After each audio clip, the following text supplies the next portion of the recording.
Awkward silence. Yeah, she doesn't have anybody.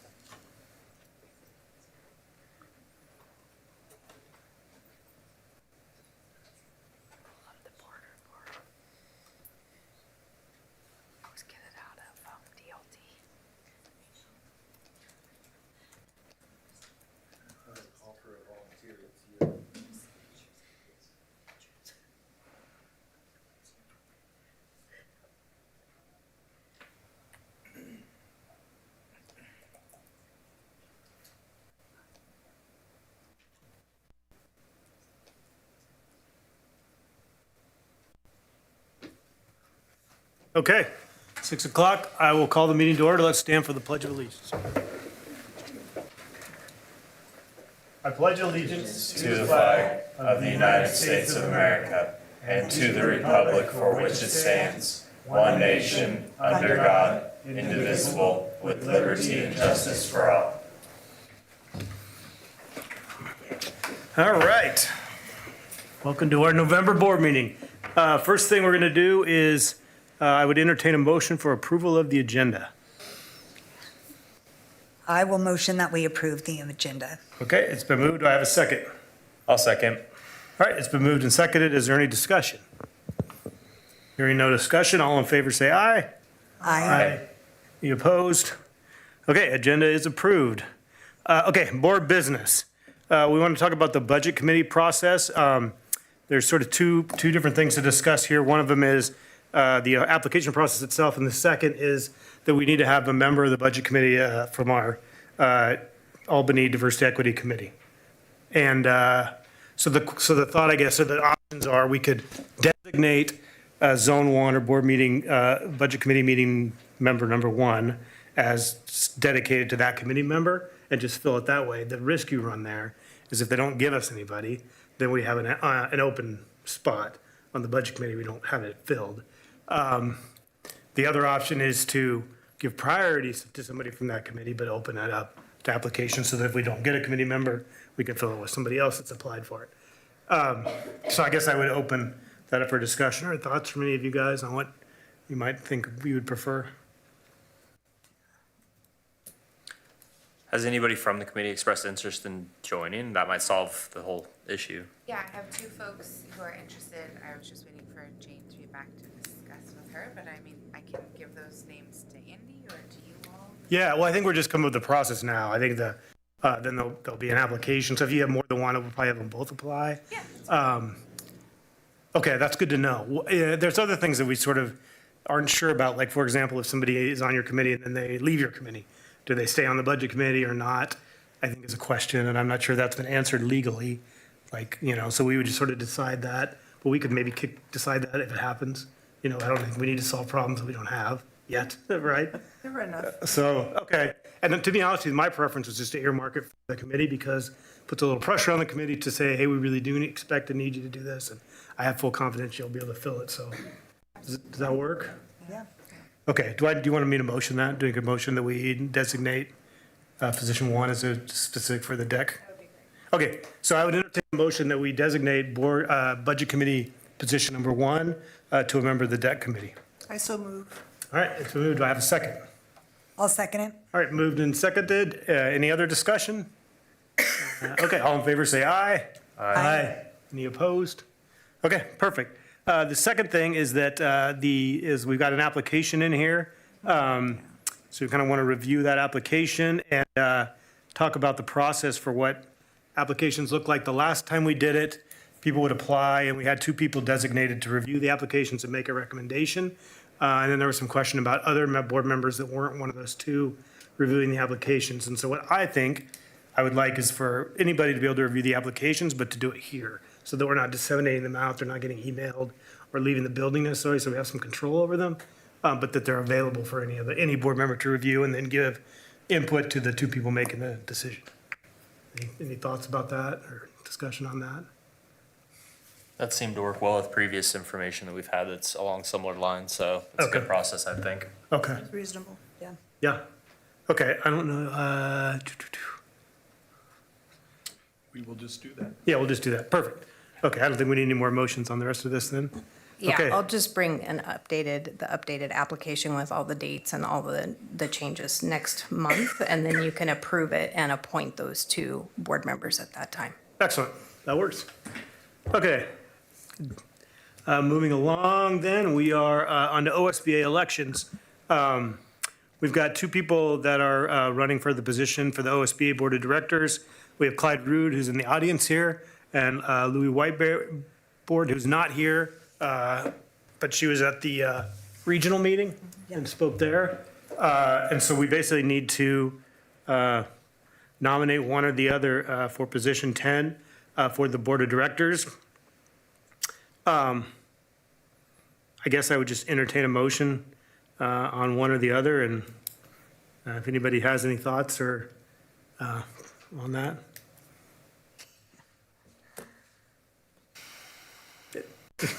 I mean, it's tough, right? It is tough. I don't feel like I know this process enough yet to Yeah. know, and so it is kind of tough on that. Yeah, I agree. We voted for Clyde last year as a board because he showed up and talked to us, and we hadn't heard from Louis at the time, although she ended up winning. I like both of these individuals when I've spoken to them, but I don't have a full understanding of what the job they do is or why I would necessarily vote for one over the other. So I Right, don't really have a that's- recommendation for the board personally. I don't know if anybody else does.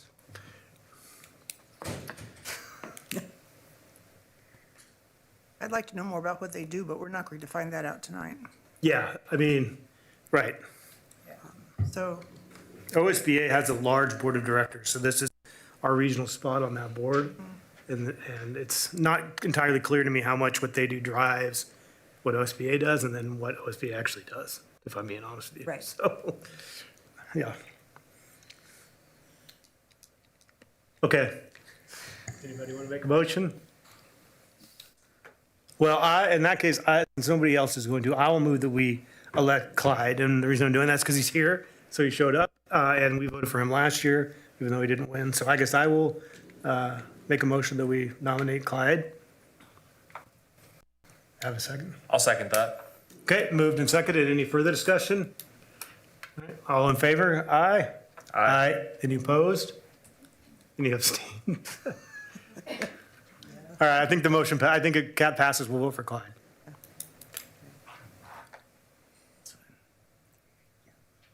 Where are we at? Oh, 2B is Jason Curtis, he's running unopposed. So in this case, I would say we move that we'll vote for Jason Curtis. I actually don't know him at all, I've never met him, but he's the only one there. he's the only one, so there you go. He's, yeah. Okay. There it is. Oh, I need a motion. Oh. I'll motion that we vote for Jason Curtis. Okay, do I have a second? Second. It's been moved and seconded. Any opposed, or all in favor, say aye. Aye. Aye. Any opposed? All right, moving on. Listening session discussion. So, just a brief overview, we have 4 listening sessions a year that are attended by 2 board members. And the intent of those originally and still is that public shows up, can talk about whatever they want, and because we don't have a quorum, board members can engage in a back and forth, ask clarifying questions, just have a chance to have a real honest dialogue with people that have issues that they want to speak about. Recently, I would say that the attendance at listening sessions has been fallen off pretty drastically, and it's been suggested, I think maybe by one of you guys, that topical listening sessions might make a difference, and that people that maybe don't have an axe to grind per se would show up if they have interest in a specific topic that they want to. So with keeping that in mind and keeping in mind the fact that we're heading up to a pretty significant budget problem, and we have a pretty significant budget presentation scheduled for next month, my suggestion, or what I'm wondering, is if we'd be interested in moving the listening session to January and earmarking it specifically for budget discussions around where, how to deal with whatever cuts it is that we're facing at that time. I would like to do that, Yeah, because I think, first of all, to have information presented, and then the listening session, that makes sense to me. And then also, people would be prepared. Yeah. And I just think that we're going to live through a year of rude shocks, and this would be a way to prevent some of them. So I like, and of course, if someone shows up with something else to say, you're not going to make them sit down, but Yeah, and my thought was on that, we could, do signups like we do, and if they put something other than the budget down as their topic, we would just sort of move them down the list, right? Because you're right, I wouldn't want to shut somebody down, but just sort of priority B kind of. Yeah, and I think with the budget and the long-range planning committee being active, those being a couple topics that we could discuss in a chronological order that would make sense after we've gotten some information would be a great way to test the topical nature of the listening session and see if more people do come up.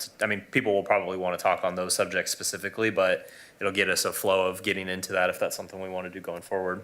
if we try it and we hate it, we don't have to do it again. Yeah. Exactly. Do you guys know off the top of your head who our next listening session board members are?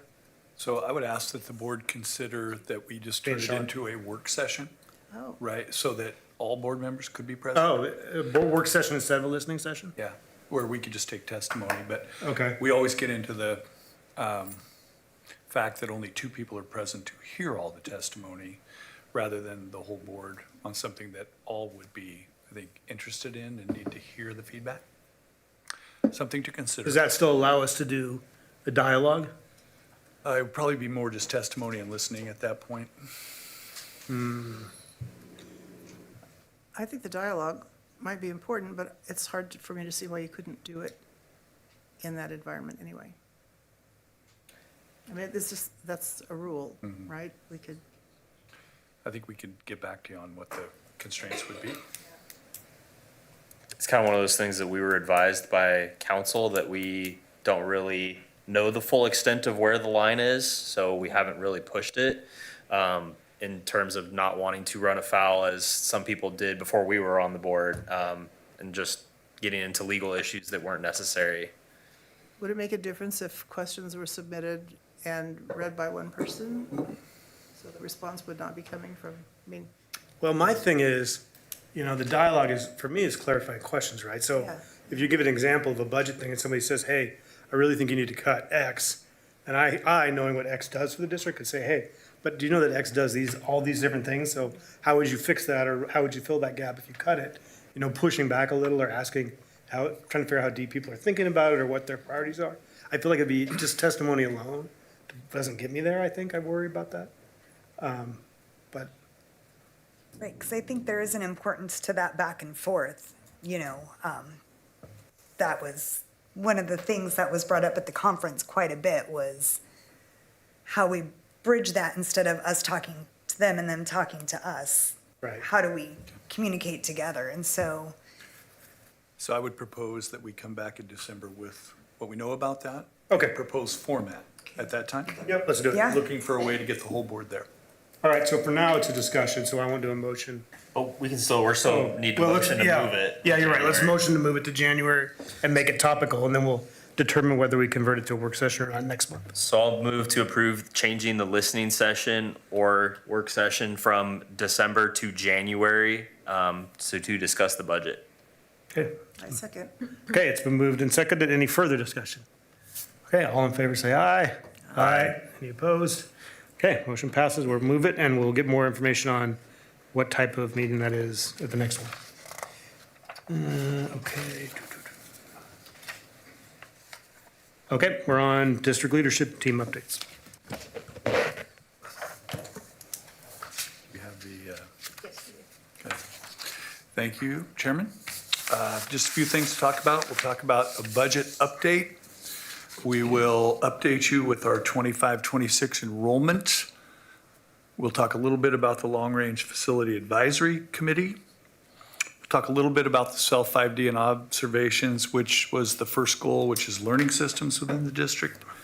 And then we'll follow up with public comments and also report to you verbally on class size. So you will recall that the passage of the federal Big Beautiful Bill resulted in about a $750 million shortfall in the Oregon budget. that the legislature had set aside $400,000 to help offset that cut, knowing that it was going to likely happen.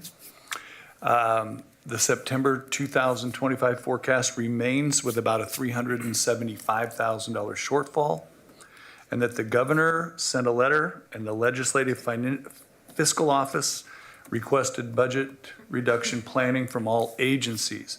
They have said this is a normal exercise, and at times this does happen through the different state agencies. There's over 150 different state agencies.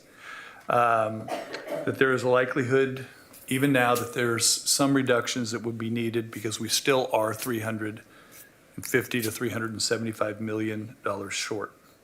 So all this is being done to go to the legislature in February. We have a short session, and it will be worked with and either enacted by the legislature in February or not. Let's go to the next slide. So in general, these are the reduction targets. And Oregon Department of Education has prepared separate potential reduction options across 4 fund types.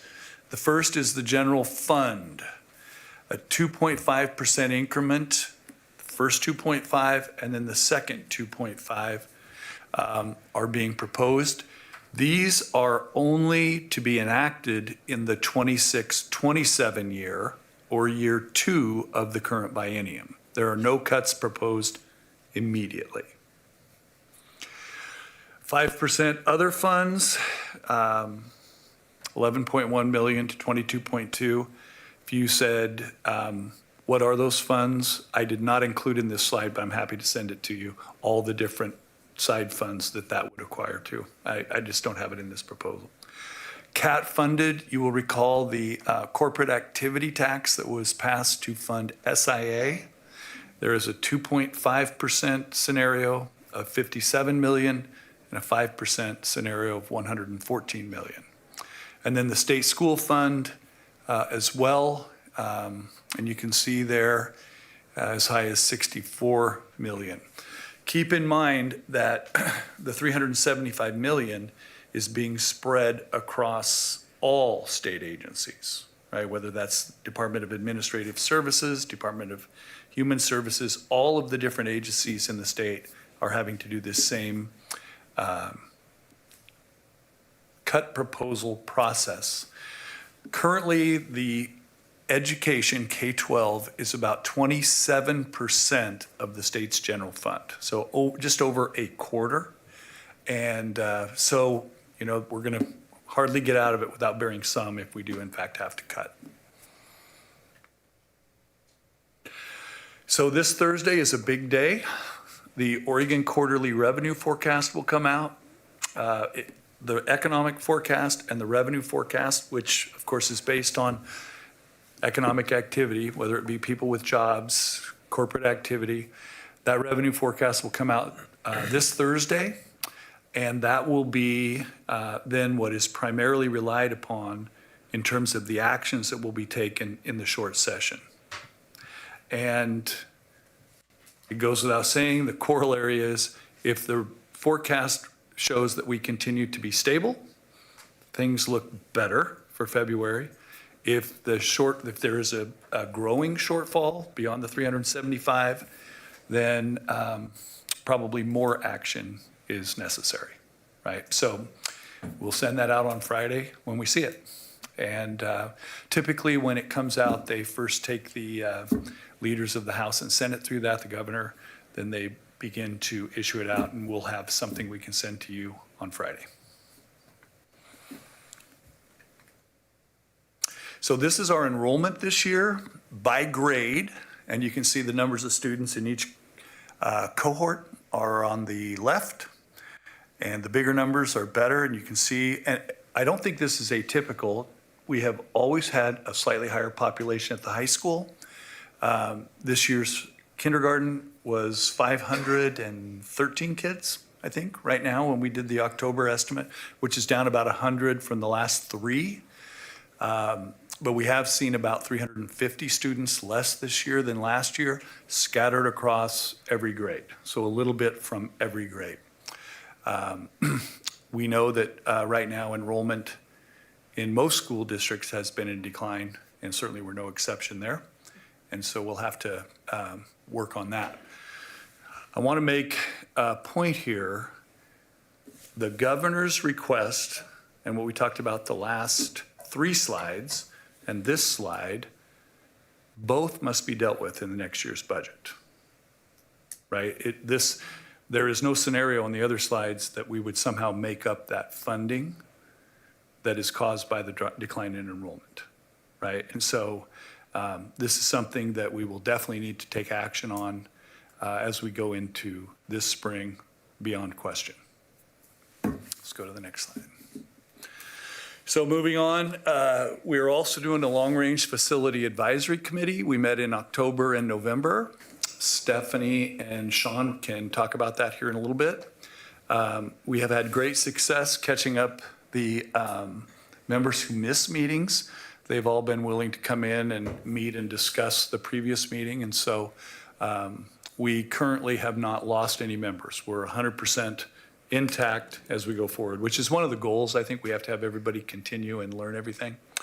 The next meeting is Tuesday, December 2nd, and the population forecast will come from Flow Analytics, and we will see what we see there. And of course, it's going to make the work a little more complex, I think. And we will also continue to work through the facility condition assessment. I want to thank Chris Green for her work on supporting this committee. She chases down everybody that misses the meeting, sets them up for a meeting, and does all of the materials processing that you guys have seen. So upcoming after the holidays, we'll move on to the capacity of every school and the number of kids that are there now, right? And so that work will be done after the holidays. I think I have shared with you a couple times, Flow Analytics is currently doing a long-range population analysis, but they're also working to provide you, the board first, the population of students by school attendance area at the elementary level, which is a very complex map, middle school level, and high school level. And so that will come, they're working hard right now to get this one done, and then they'll move on. So we had a great discussion the other night at the Collaborative Steering Committee, which is teachers. Liz Craig sits there as the classified president, and administrators, and got some feedback about how our observation schedule is going this year. And we did get some feedback around teachers like that administrators are in their classrooms more. We do know that there are a few gaps still where people, for example, we've had some special education classrooms that have been without staff for a given period of time that have taken a lot of administrative time. And so we're working to solve those things so that those administrators can start to give feedback to teachers more.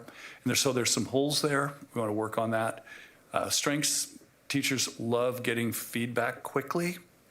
And administrators are liking if they are recording a lesson that they can trust that they're going to have the notes and they can watch without having to spend a lot of time writing. And so we feel like there's still a lot of work to do to clean the system up.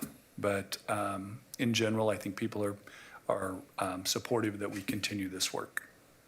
I will say that most teachers who receive feedback, the way it's being given now, are better sold once they get through that. People who have yet to have the feedback kind of maybe think about it in the old model where they might get judged or graded. Most of the time when people have had feedback, then they feel better about the situation. All right, and then 2 more things. So as a class size update, just talking about the new bargaining contract that was completed last year. Few things. The district has convened the required meetings. There is some discussion still about the who was present at all the meetings. The district started in August. I think on August 10th, we began to look at the enrollment and work proactively We found last year that starting in October meant that we were very inefficient, and it was very difficult to move people to where they would solve an enrollment issue in another building. Class size thresholds were reviewed. They were addressed. And you'll recall that when a class size is over a number, there are several things that we can do. And that those reporting requirements, including this tonight, are to meet that policy. And so we feel like it helped us be more proactive this year. We could tell last year in bargaining that we knew that there were a couple of classrooms in August that we needed to work on. So it isn't like we don't know until the very end and all of a sudden the kids show up.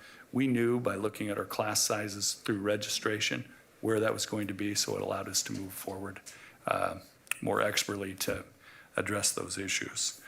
So, Susie, do you have anything you want to add to that? No. Okay. I just believe that we worked really hard to make sure that we stayed within the numbers that we bargained with the certified. Yeah. So last year we started, without this process, we started in Periwinkle, 2 kindergartens, about 29 apiece, right? And then we had to fix that a month later. This year we were checking on those things and addressing them earlier. And the intent of the process is to make sure that we are doing exactly that, getting down to a reasonable class size. Public comment follow-up. Last month, Autumn came again from West Albany, and just want to make a couple of comments. I think it's really clear that she cares a lot about the kids, wants to do a great job.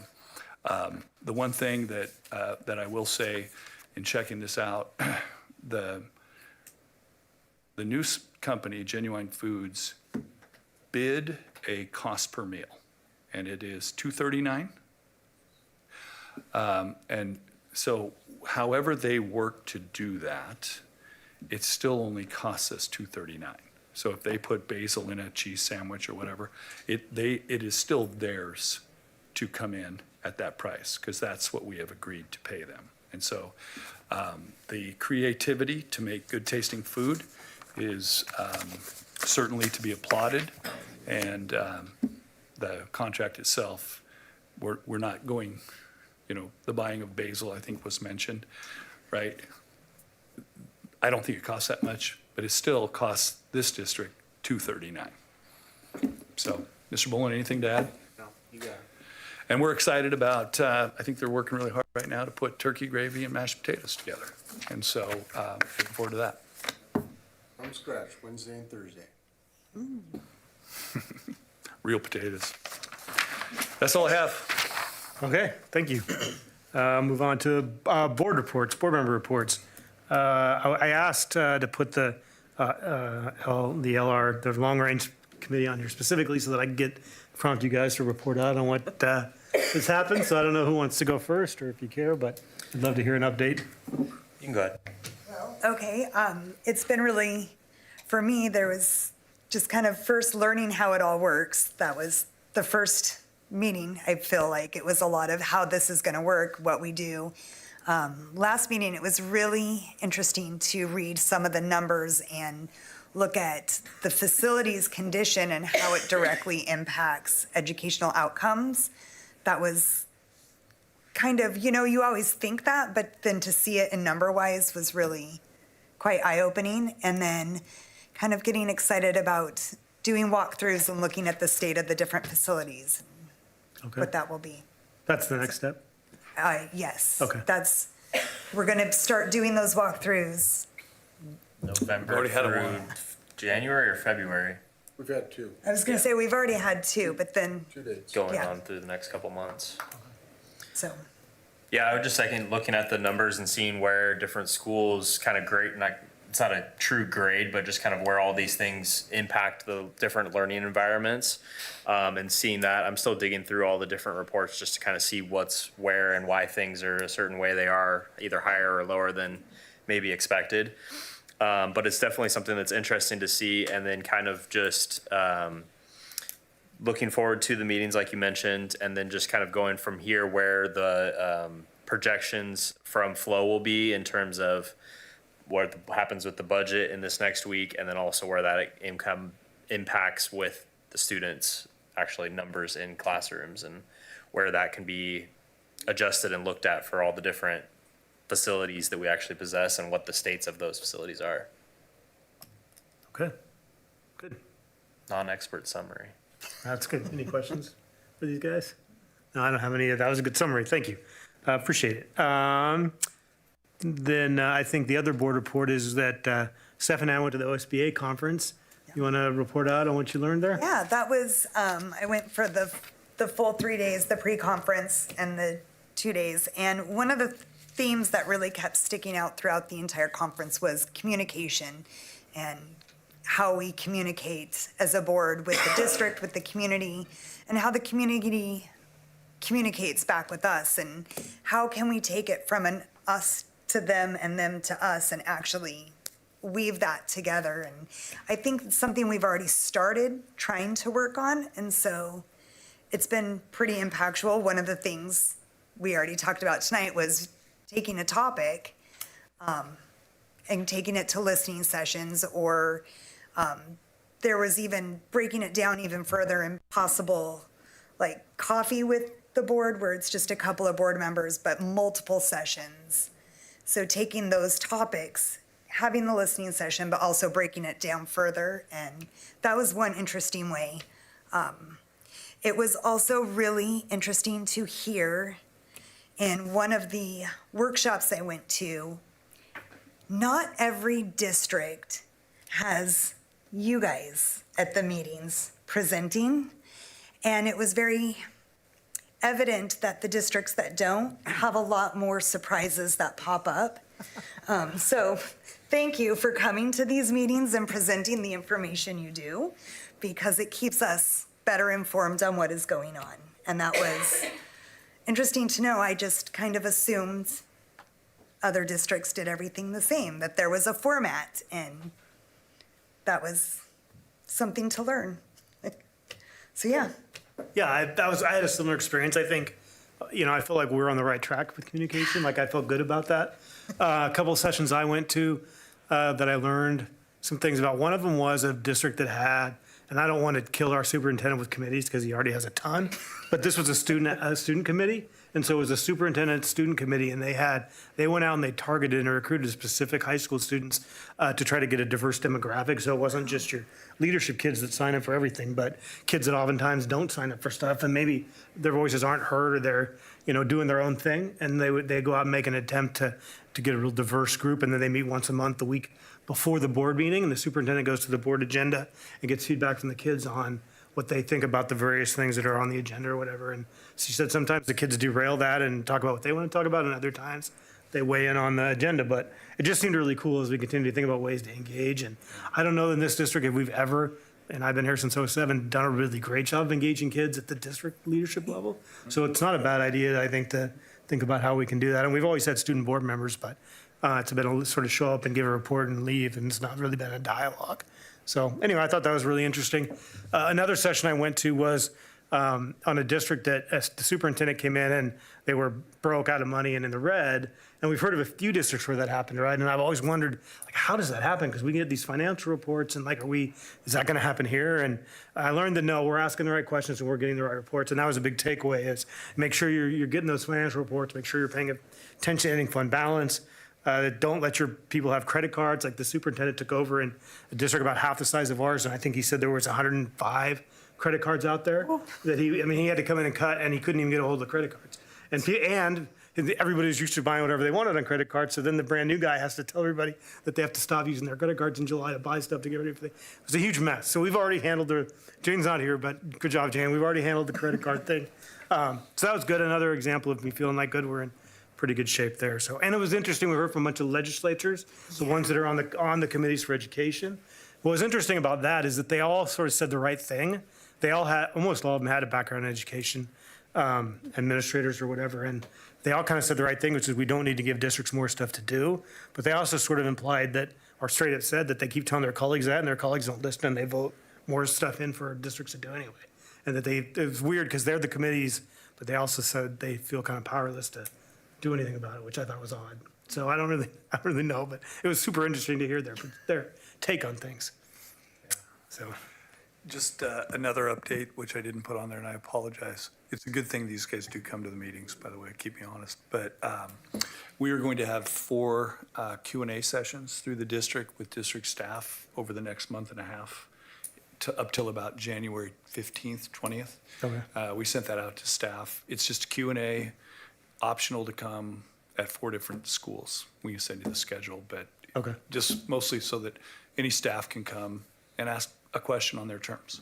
and who's doing that? The leadership team? I'm going in the DLT as well. Okay. Case- Very cool. In case Yeah. they can answer something better. Yeah, which good. is Excellent. certain that they can. Yeah. That's a good call. Okay, yes, Chris, go ahead. Well, I went and visited Central and Taquina and was delighted. I have not spent much of my life in elementary schools after I left elementary school. The kids are, focused and busy and happy, and they know each other. The teachers they look like they're happy to be there too. I was just impressed with the productivity of it all. Kids working really, this is a group that's working on one particular reading skill. They're all working on this one thing, and they're pulling them together in various places to work on very specific things. It looks very productive to me, although I have to say the central cafeteria is terrifying. Have you been there? Is that the one in the basement? Down in the basement? Basement with no windows and the reverberation. Anyway, but I was really dazzled by the work that they're doing at Central and Taquina. It's been there for a long time. I know, it's, So that cafeteria is new? It's new and improved from what it was before. lovely. It was, Is it new or is it just improved? no, it's improved from what it was before. It used to be about a quarter of that, and we opened up that room downstairs a couple years ago and put some different routing into it. So it's much improved from what it was before. So that's what you saw. Could have leased it for a horror movie set before then. Recognize did you recognize the permanent smell of Crayola when you walked in? Yes, it smells like crayons in the whole room. It's in the bricks somehow. I don't think I've been in that central basement in years. I'll have to go check it out, because that's, it was only half cafeteria and half dark, dusty rooms last time I was there. Well, there's not a window, Yeah, well, no, it's a basement of a 100-year-old, 200-year-old building. and it has pillar, anyway. Interesting, okay. Any other board reports? Nope. All right, Skylar's here, Wes is not, and did they email me anything? Nothing? All right, well, guess Wes isn't doing anything, but Skylar, I'd love to hear what South is doing. Hi, I hope everyone's doing well today. I'd like to start off with big thing, volleyball. Girls volleyball won the state championship of 5A league, back-to-back wins, All right, along with a straight set of wins. No defeated sets, just pure victory. And we are also one of the only public schools who are state champs. The rest of them are private schools. So, Wow. oh, and also I'd like to bring up college commitments. We have Fairleigh Dixon going to San Diego State University for Division I track and field, doing the 100, 200, and the 400 meter. And then Parker Dower going to Liberty University for softball in Virginia. Along the line of athletics, winter sports are starting today, with competition starting in the beginning of December. And girls basketball will be having a rematch against the running-up champions of Crater High School. Last year they won first. This year they won second in volleyball, but now we're playing against them again. So it's a constant just heat of competition. And this game is on the 9th of December at 7. Now, I'd like to announce the opening weekend of The Outsiders, which just happened last weekend. There was a record attendance for the first opening weekend. And this weekend there will be more times, Thursday, Friday, and Saturday at 7 p.m. at the Russell Tripp Performance Center at LBCC. And we've also been putting on a food drive last week or 2 weeks ago and last week, and we got over 1,200 pounds of food. We made it a class competition, and that surely worked because I have never seen numbers like this. We're also doing the Tree of Joy, providing for our feeder schools, Meadow Ridge, Timber Ridge, Waverly, Sunrise, South Shore, Lafayette, Oak, and Periwinkle Elementary. And we've chosen 38 kids from these schools to help provide what they need. Also, on the 29th and 30th of October, we had parent-teacher conferences, and there have been just overall positive reviews from all of them.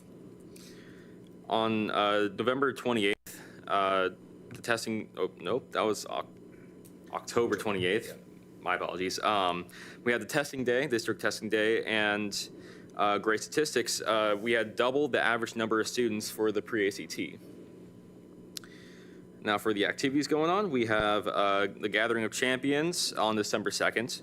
It's a celebration of pride by each department in the school, and also recognizing students with 4.0 GPAs.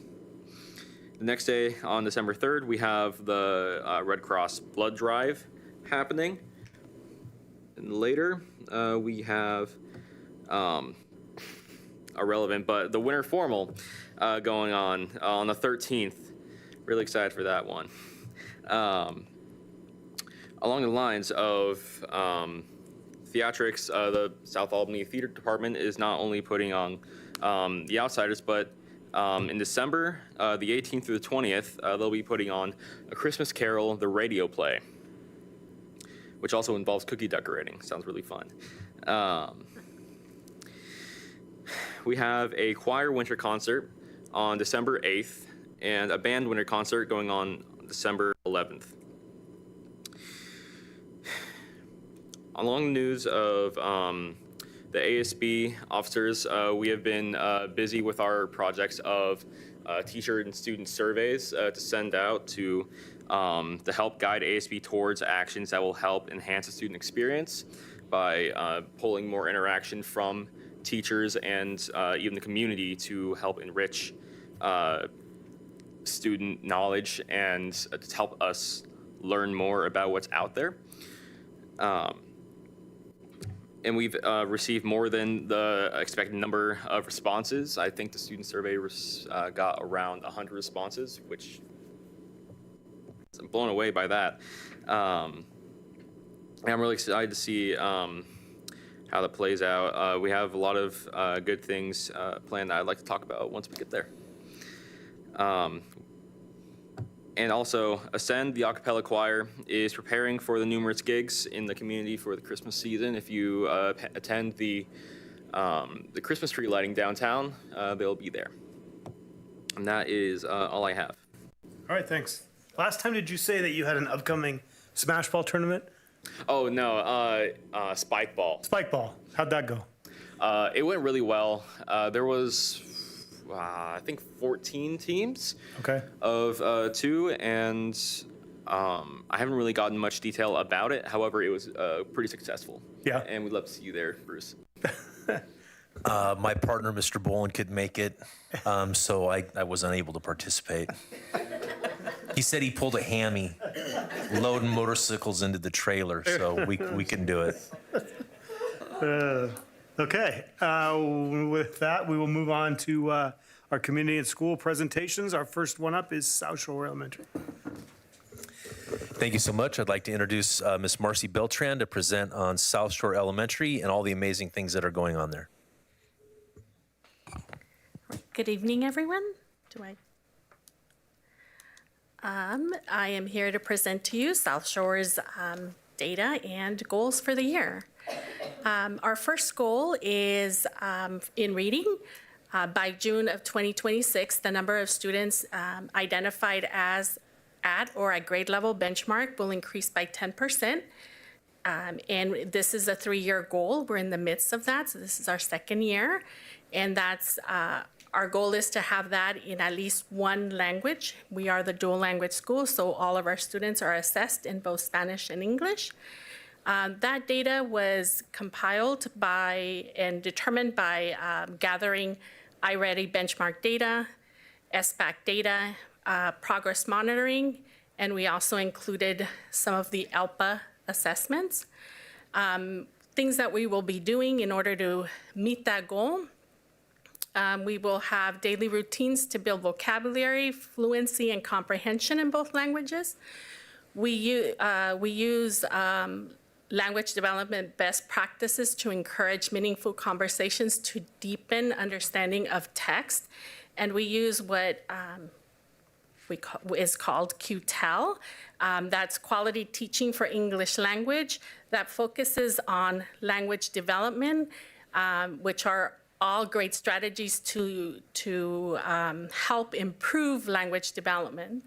And it's helpful for both languages. We provide reading supports and interventions to help all students grow.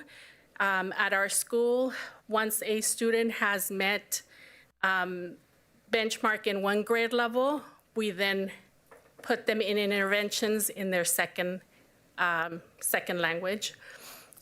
We also have additional planning time after our 20% meetings to help support core instruction. What I have here is the progress of our current second, third, fourth, and fifth graders. What I have. I hate to interrupt you, and I know you're going to take questions at the end, but afraid I'll forget. But so at the All-Stars, when we were giving awards, you or somebody made a comment that the Spanish language test is a 5-point scale as opposed to like a RIT score. So is that what you're looking at here? And if so, how do you measure 10%? Or am I confused about? It's a whole different test. It is, okay. Yes. So this isn't the same test as the All-Stars? No, Okay. the All-Star test is testing, the Spanish test is assessing students' ability to read, write, listen, and I'm skipping one. Speak in Spanish. Okay, And I'll talk about that towards the end. okay, sorry, I just wanted to make sure. Yeah. So what I have in front of you is the progression of students' scores in English only, and that's because the iReady assessment I was only able to gather the English scores. And so, for example, in second grade, what you're seeing is how many students scored at grade level in kinder, how many students scored at grade level in first grade. And as you see, I have gathered second, third, and fourth, our current second, third, and fourth and fifth grade students. On the next chart, what I have is how students progressed last year in both languages. So at the beginning of the year, how many students scored at grade level in kinder from the fall, winter, and spring. And as you can see, how many kids increased and improved in those areas. What I don't have on there is the end of the year scores for Spanish. And again, that's because that data I don't have access to because they've changed their assessments. Goal 2 around math, same idea. Our goal is to improve 10% yearly in the math composite iReady data. We gathered iReady benchmark data and SBAC data to come up with this goal. Our action steps is to use math daily tasks and problem solving to build reasoning skills, offer different ways for students to approach and solve math problems, dedicated math review time to allow for regular check of progress to give the students the right supports in the opposite language of instruction to be able to transfer those skills. One thing that we've done this year in the master schedule is we have increased the amount of time that we have for math review time, and math review happens in the opposite language so that students are able to transfer skills from one language to the other. And what you have here, again, I tracked students, our current second, third, fourth, and fifth graders, and how they scored in the 2 years before. And as you can see, slowly they've progressed and increased in grade level standard. Our biggest concern is our current fifth graders, because they made such a huge dip. So we're tracking them a little closer. Also in fourth grade, the scores haven't been extremely high with that group of students. So our current fourth grade teachers have decided to do an after-school support group tackling a group of students to see if giving them additional instruction after school will help increase those scores for those kids. So we are going to compare those kids who receive the additional after-school instruction at the end of winter benchmark to see if that made any improvement.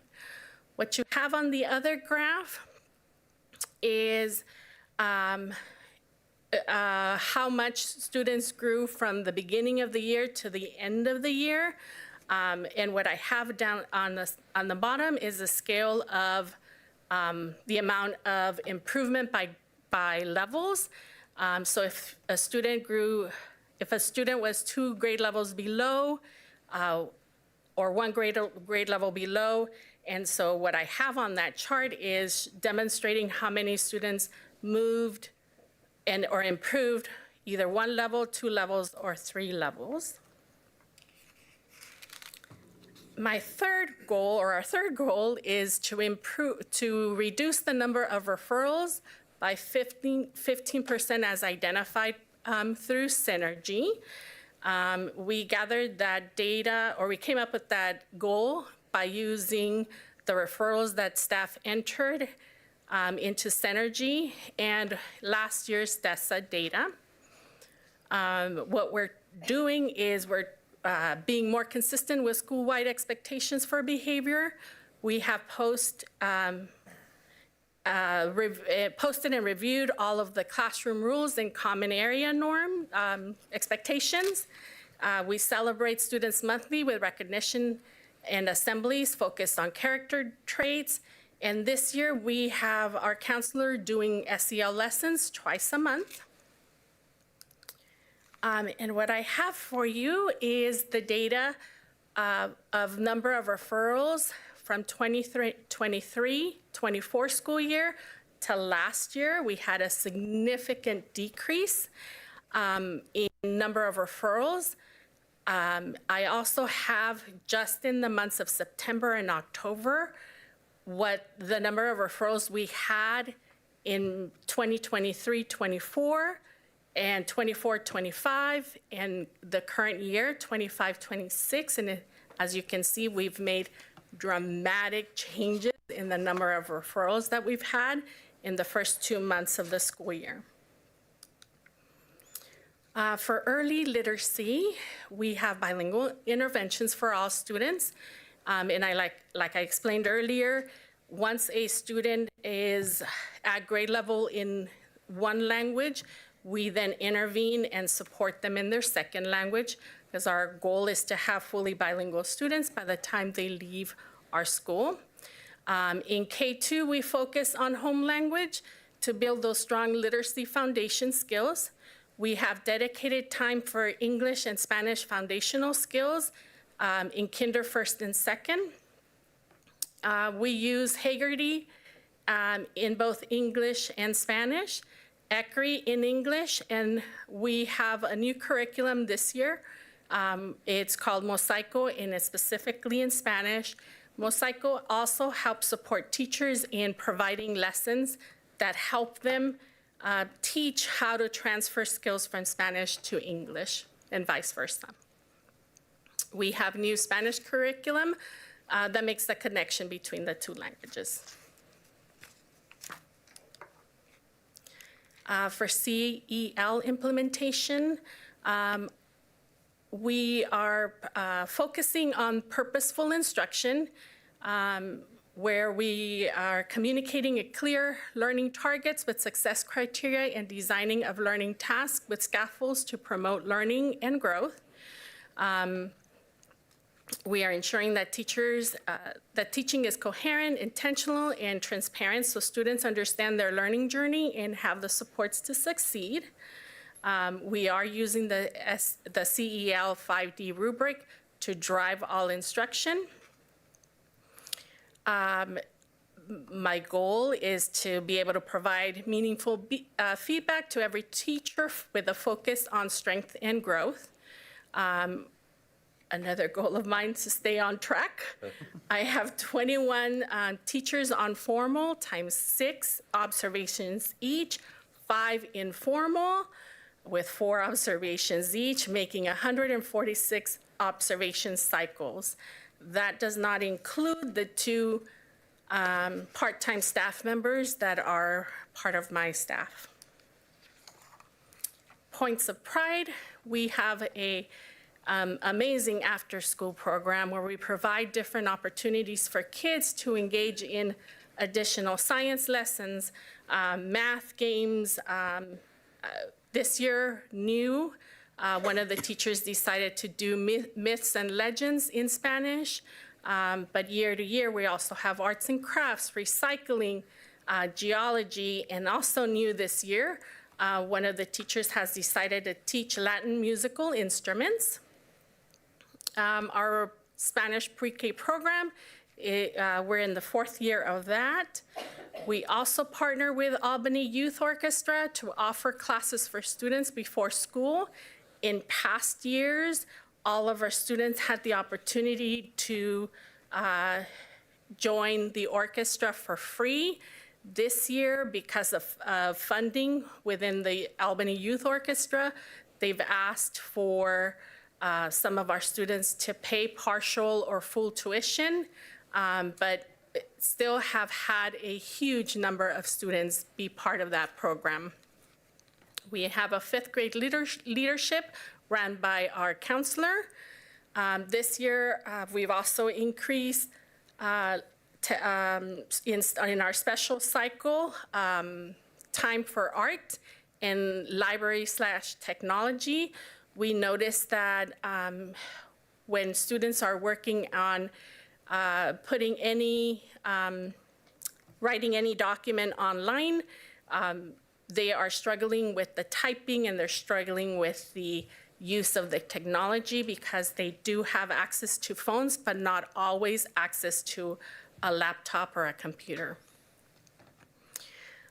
This year we had an art gallery during conferences, which was super joyful to see how parents coming through and looking at all the artwork that kids had displayed.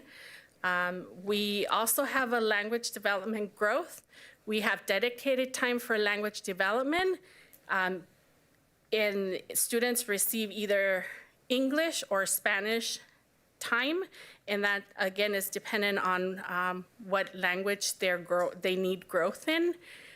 We have an increased number of students passing the ALPA exam, and we also have, which is the question you had about that assessment, the Spanish assessment, we have an increase from the 23 to last year's scores from 56 to 72%, which was huge.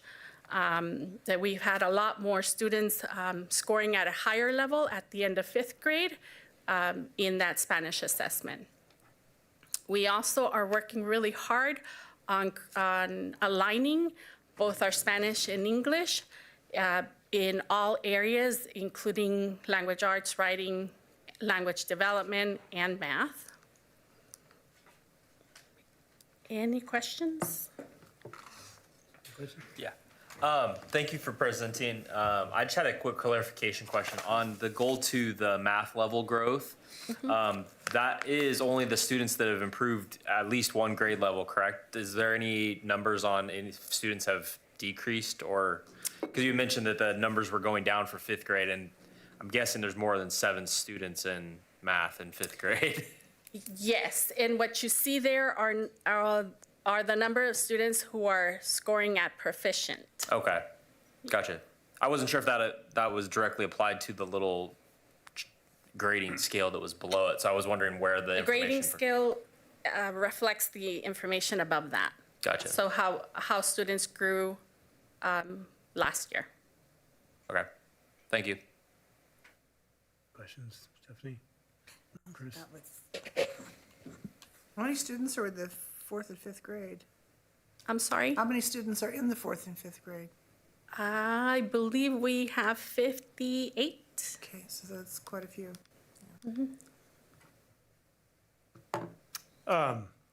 First of all, the behavior, great job. I mean, that's a huge accomplishment, and it's obviously a culture thing, and so culture starts with the leadership. So good job, and good job to your staff, because your kids know the expectations and are comfortable following them. The math thing, I don't even really have a question. It's weird how all over the place it is. You've got one class that's really low, one class that's really high, and a couple that are. And I guess I don't know if you have any idea why, or if that's just sort of the way that works. If you have any theories. Well, what we're looking at is really looking at both how the instruction the kids received in fourth grade to see why there was that dunk in that from third grade to fourth grade. But what we're doing is making sure that instruction in looking at the instruction in fifth grade and helping support those students. The why we don't have an answer to, but what we are doing is making sure that we're reflective in that data and putting systems in place and providing the intervention needed to ensure that the kids continue to grow and not have that deep dunk. That's partially the reason why our fourth grade teachers decided, once they looked at how their current grade level, how their current students did in second grade and in third grade, having such a low number of students meeting at grade level, and reflecting on how students from last year dunked. That's partially the reason why they decided to do an after-school group of students to track and see if giving them and providing additional instruction for them will make a change. We also were reflective on the number of students not scoring at grade level and decided to increase our math review time to a larger chunk of time so that the teachers can then provide individualized instruction during that time. Okay. Do we, the district, you guys, elementary principals, get together in groups and look at data and see, is this a South Shore thing? Do multiple schools have a pattern like this? And if so, do you guys analyze it regularly like that? Yes, we do. I think during elementary admin meetings, we do look at that data to see how we can better prepare our students and see what we need to put in place. Okay. Thank you. Any other questions? All right. Thank you. Good job. Thank you. Thank you, Marcy. All right. Next up is Tangent Elementary School. I'd like to introduce Principal Jana Pierce to present her programming at Tangent Elementary. Good evening, Board Chair, members of the board. Thank you for having me. I'm here to present about the 120 amazing Tangent superstars and the great things that we are doing out at Tangent this year. This is my first year at Tangent, and so I'm going to share with you some of the things that honestly I can take almost no credit for, but they've been doing a great job for. The first is our math goal. So the math goal for Tangent is to increase the number of students who will be on grade level by 11%. So last year we ended at 54%, and their goal is to end this year at 65%.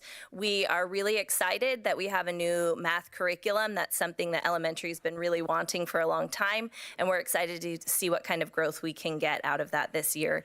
We also have a lot of Tangent teachers who have joined in with fruit salad. You heard about that from Bob at the last board meeting. It's an interesting way of doing math groupings where there is some grouping together with peers who have like skills, but then some grouping together with peers who have a varying ability of skills. Teachers are able to target the amount of time and the material to the students and what their needs are. And the hope is that we can more clearly target exact skills and exact holes for students. And they've been doing that. This will be their second or third year doing that. And so they're excited to see how that, in combination with the new curriculum, can make some advancements for students. We also do have a few small group math interventions. Math interventions are something at the elementary level that have been hard for us to fit into our schedule and hard for us to find curriculum for, but we do have a few at Tangent, and we're excited again to see how Do the Math is the curriculum we're using this year. We were able to purchase that with Title I funds, and to see how that might help students continue to make growth. Again, when you have a student who's 2 or 3 grade levels behind, filling those holes in the moment as the teacher can be difficult. So providing a bit of small group instruction from our SEAs who are highly skilled in those areas, the hope would be that we can get some of those gaps filled while continuing on with their grade level curriculum. We also are doing learning walks and some planning time in addition with our coach that will hopefully help teachers with the new curriculum and give them a little bit more confidence and a little bit more knowledge of what they're teaching and what the curriculum can offer us as we go through. Currently, right now, only 27% of Tangent students are 2 or more grade levels below, so we're excited to see where that takes us for this year. There is a chart there for you that kind of shows student progress over the past few years. Tangent's only had iReady for 2 years, so 23-24 is as far back as we can go. And for the 25-26 numbers, they're a little bit ambitious, but what they're showing you is the students who are on grade level or only 1 grade level below. So when we come in the fall and we assess students, we expect that they would be 1 grade level below because that's where they ended last year. So what those numbers are showing you is where they came to us, and 1 grade level below can be quite a range for some of our students, but that is where they're at right now. See, so your 4th graders are low too, just like South Shores. Correct. It seems to be a trend across elementary that when we hit 4th grade, 5th grade, that there's a bit of a drop. And with new curriculum, I'll be interested to see if that changes. I don't know that we've found if it was a curriculum problem or an increase in rigor problem, but I will be interested to see this year with a change in curriculum if we notice any differences. It may take us a bit to parse it out. I don't think we've yet to find exactly why. But Jana, you showed us the increase of the same group of students. All along, they've increased over the 3 years. Except for, when they hit 3rd or 4th grade, for almost all of our students, there is a bit of a dip. And at this point, we don't have a really clear reason why district-wide. Again, a lot of our suppositions have been around curriculum. We knew and we've known for a while that there were curriculum issues and holes that we attempted to fill on our own. So the hope would be that the new curriculum helps with some of that. Otherwise, then we'll have to dig further into, if the new curriculum doesn't give us the improvement we're hoping for, then we'll have to dig into what else it could be. Yeah? What's a learning walk?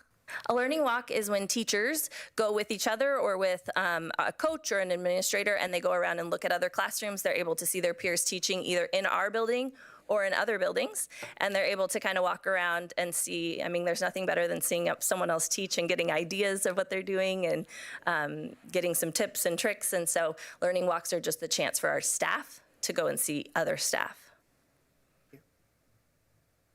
So goal number 2, we again are shooting for a 11% increase. We ended last year at 54% of students on grade level for reading, and our goal would be to be at 65% by the end of this year.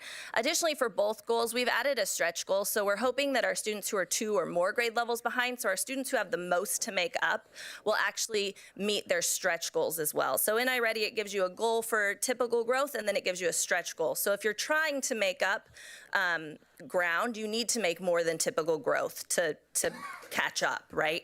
And so we have a second part of our goal that our students who are 2 or more grade levels behind will work to meet their stretch goal so that we know we're trying to catch up some of that lost ground. And that is something that every 6 weeks we're looking at our data, we're looking at our groups, and we're really looking specifically at our students who are 2 or more grade levels behind and seeing what kind of growth they're making to see if they're on track to kind of make up some of that make up some of the pace that they were behind to start with. So all of our students have daily small groups and a reading intervention. Every student is seen by an adult every day. So whether that's 1 time or 2 times, every kid in our school gets at least 15 to 30 minutes with an adult on a dedicated skill that they need support in. Our teachers are also working on monthly data collection, and we're working on goal setting this year with students. So there's a picture at the bottom. That's our vending machine that just arrived this week. It does books, and so students are able to set goals, reading goals for themselves, and when they meet those reading goals, they can turn in their slip for a token, and the token allows them to get a book from the book vending machine, and then the slip goes home to their parent, and the slip's very specific on what goal they met. So your student met a goal on increasing 10 words per minute, or your student met a goal on completing a chapter book. Whatever their goal was that they set, that then also goes home to the parent, and we tell the parents so they can celebrate with them. We're trying really hard to improve the school to home connection and encourage families to partner with us in celebrating the growth of their students and giving them tips and tricks for how they can help as well. All of our K through 2 students also get ECRI and Haggerty every day, which is specific and targeted work on phonics, which is somewhere where we know that they all need support. And again, just like the last slide, there is the cohort data for our reading over the last few years. And again, the right side is students who are 1 or more grade level below right now. As for our fall, in K through 3, we only had 6 kids who were in the red. So we were super excited to see that there was not a lot of learning loss over the summer for our students, and we're really excited to see where they will go from here. And right now, we only sit with 19% of our students who are 2 or more grade levels behind. And so that comes out to about 18 kids. So our third goal this year, I added our behavior data because I wanted you to see that Tangent's in a really great spot with behavior. 5% comes out to about 6 kids, just to give you a reference. And so when I came, they had a goal around reducing referrals, but there isn't really a referral problem. And so we switched our goal and we looked to purchase Character Strong SEL curriculum. We were able in September to complete that purchase, and our goal for this year is that that will be implemented school-wide in all of our classrooms. So all of our classrooms will be delivering it weekly during their SEL time, and we're working really hard with a focus in that curriculum on student autonomy and problem solving. So the hardest thing, right, is solving our problems on the playground, solving our problems in the classroom without using our hands or using inappropriate words. So we're really going to be focusing kids on how do we solve problems with each other. Adults obviously offering support when they need to, but we'd really love for kids to learn how to appropriately solve problems with each other. I think we would all say that for all grades, but that will be our goal for this year. And we're going to use referrals and observation data that our foundations team will do to kind of measure that. So in January, our staff will have PD on the curriculum. They'll have a couple months then to have used it, to have tried it out, to know what questions they have. In January, we'll have a PD about that. And then we do have monthly character trait assemblies. We recognize students who have exemplified the character trait we're looking at. Each grade level has a month where they create a presentation, a song, a video about what the character trait means that they show to the school. And then we recognize those students. And we've aligned our character traits to match our new curriculum that we purchased. For early literacy, we have adults who push into all of our classrooms twice a day. So all of our teachers get push-in support for small group and reading intervention time. We also have really worked hard. Tangent was able to get a part-time instructional coach this year, and she's working really hard with our staff on new ways to analyze data, new ways to look at the data that we get every few weeks from students, and to really be intentional about how we're placing students. What is the hole that we see from their core phonics screener? What curriculum or what intervention would best match that? And how can we really try to fit and fill those gaps with what they need specifically? And then again, super thankful to have an instructional coach this year and the work she's doing to help our teachers as think partners, as support, doing learning walks with them, doing additional prep time to help them with the curriculum and the data to make the best moves we can for our students. Cell implementation, we at Tangent, just like everyone else, are learning and working through Cell. We have a teacher focus of purpose and student assessment. When our teachers did a self-assessment in August, they kind of figured for themselves what they'd like their goals to be, and then we looked at all of ours and figured where were we all kind of in alignment. Something that is difficult, and a question that I even just had today was, how does a preschooler understand what the purpose of the lesson is, right?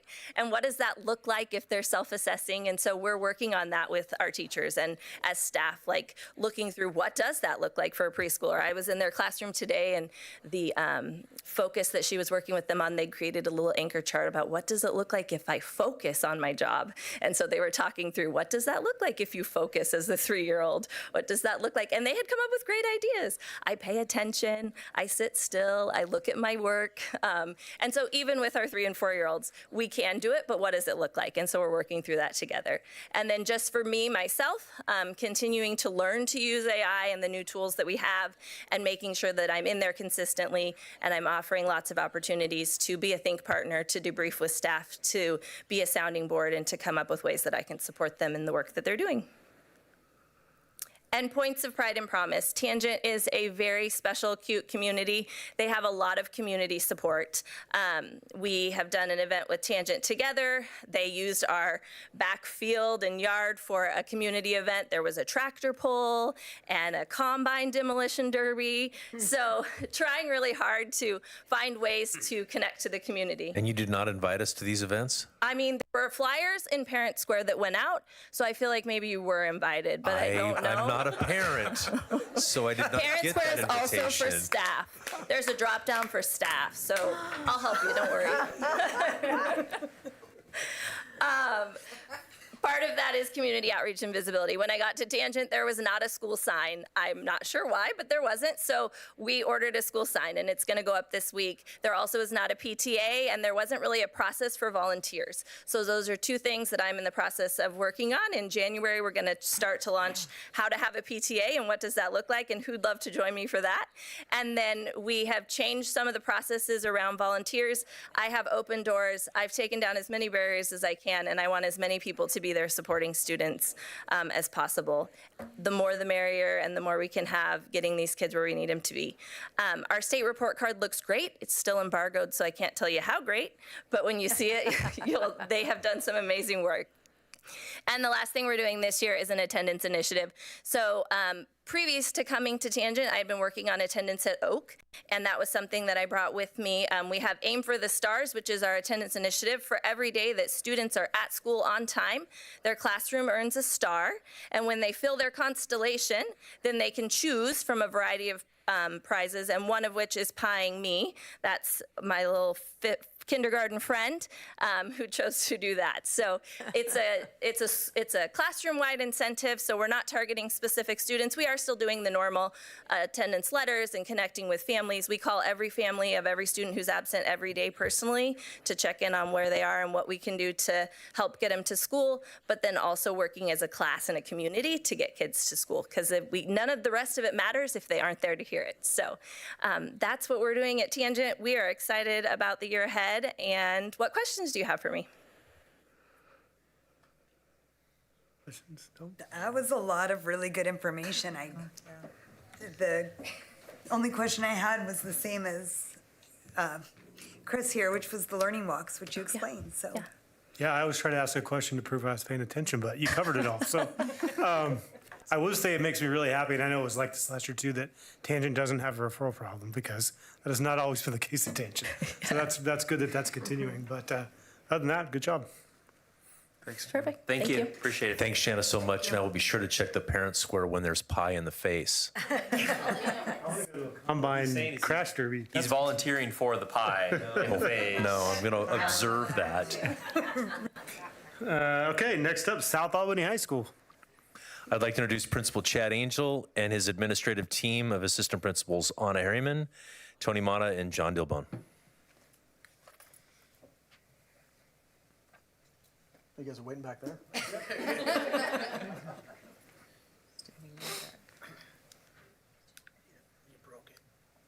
Uh-oh, I'm pushing buttons. Bad stuff happens. Oh, there we go. Well, I'm letting John get that going. Thank you for having us here and giving us the opportunity to talk about some of the things that are going on at South Albany High School. There's so many, we could be here all night talking about all the things that are going on with the initiatives that we're trying to push forward and all the great things that kids are doing because of that stuff. So we're going to try to be as brief as we can so that we can leave it open for you guys to answer or ask questions that we can answer for you. We're going to start with Tony Mata with on-time graduation, and then we'll move to John Dilbone with freshman on track. And then Anna Harriman will talk about regular attenders before I come back and finish things up. All right, so our first goal is to increase the rate of on-time graduates from 86% that it was in 23-24 to 93%, an overall increase of 7% over 3 years. And we know that every 3 students is 1 percentage point, right? But beyond that percentage point, there are people that we want to have. I always tell kids there are 5 things you do after graduation, but you got to get to graduation first, right? It's military, it's workforce, it's trade school, it's 4-year or 2-year universities. And we want to have all those doors open to you when you finish here and walk across that stage. We see, for us, we offer a lot of opportunities for kids, right, to be successful. One of the big ones we do before every grading period, 6 or 8 weeks out, we do what we call Red Hawks Rising, which is an after-school program, teachers from every department. Typically, right, it's small at about the 8-week mark. It's small, and then as we get closer to grading periods and grade cutoff times, we see over 150 kids in attendance every Tuesday and Thursday in our library. We have and started weekly grade level team meetings. So I meet with the sophomore counselor and the sophomore member of our behavior and attendance team, right, and the other administrators meet with their grade level counselor, and we meet and talk about kids that are yellow and red zone kids. So we plan, what can we do, what interventions can we work on, what have we tried, right, what worked, what didn't work. One of the new things I think for us this year, since I've been back at South Albany, this is my 3rd year, is we're really focusing on the data, right? And we didn't share a lot of data the last 2 years, right? So only data that we used really was 9th grade on track data when I was doing that the first 2 years. But if you were a sophomore teacher, you weren't looking at data. Right? If you had juniors and seniors, you weren't looking at any data. And now we're talking about that as a whole, and then as departments, and then beyond departments as grade level teams or content teams, right? And looking at your failure rate, for example, and what questions do you have as to why that is where it's at. And so that's been pretty well receptive to teachers, because sometimes you throw out that data and they're like, ooh, is this a gotcha moment? And Chad's been very clear. It's not about a gotcha. It's about what curiosities do you have as to why this says what it says. What does the data say? What do you think it says? And so that's been really well received. We have interventions. All of our freshmen are either in Red Hawk 101, which is a freshman success class, teaching them how to be high school students, how to be successful students, or they're in AVID, right? We have Build the Nest, which is a second semester program for kids who struggled in English or science or social or math, right? And then we had last year had implemented night school and found that to be fairly successful. So hope that will grow this year as we move forward. We have weekly flight, which is our advisory, right? And in there they go over some of the state requirements for career ed, but then also we have travel flight. So you can go see a teacher whose class maybe you missed a test in, or you're missing some assignments in. Teachers can request kids, and they have the same teacher for all 4 years for their flight, so they get to know each other, and the teacher gets to know what their goals and aspirations are. And obviously, we have school-wide AVID strategies. So if you walk into a classroom at South Albany, you're going to see those AVID posters up and teachers using those AVID strategies to help get kids where they need to be, with the goal of getting to 93% in our graduation rate. There's a couple graphic slides. And so you'll see like state average, right? And where we're at compared to the state average, right? In 24, our projected for 24-25 is about 86% or so, 87. And then the next slide is where we want to go, right? We want to be above, in that 93+% range.